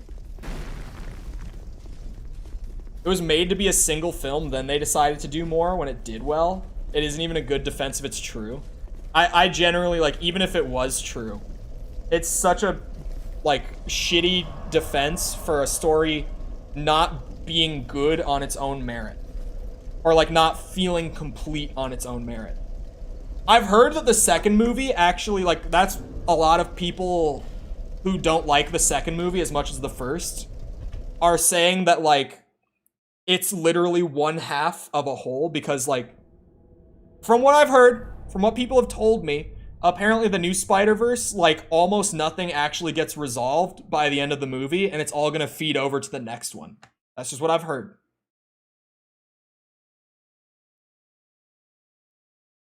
The character arcs are done in Across, then why do they even exist in Into? That's the question, then. Anyway, I hope you guys enjoyed. If you did enjoy, and you haven't done so already, feel free to go ahead, leave a sub, come back at another time. We're doing this. We're doing all the Resident Evil games in order, and we're in the fun, goofy, Hollywood action stupid part, where soon we will be jumping over helicopters out of an explosion on motorcycles and shit like that. And yes, I'm talking about Resident Evil 6. So feel free to come back for that. Also, Tears of the Kingdom 100%, stuff like that. Other games over the summer / into release season, all that. Anyway, also if you enjoyed, feel free to go ahead and leave a like. Helps out a lot with the algorithm and stuff, so I appreciate it. Thank you if you've done so already. Thank you if you're about to do so. If you're looking for links to anything outside of the YouTube to engage with the community, feel free to check out links in the description, things like Twitter, Discord server, TikTok, any of that stuff that you might be looking for, it's all there. Jessica also just threw it all in chat. She also threw in the most recent video, which is, the Liza P demo, like impressions and stuff like that. I don't go too in-depth with it, because I kind of want people to just play the game on their own still, but that's there to check out if you want. Other than that, though, once again, I hope you guys enjoyed. I'll see all of you back here next time. I hope you all have a great rest of your day. Thank you for coming to the stream, and goodbye.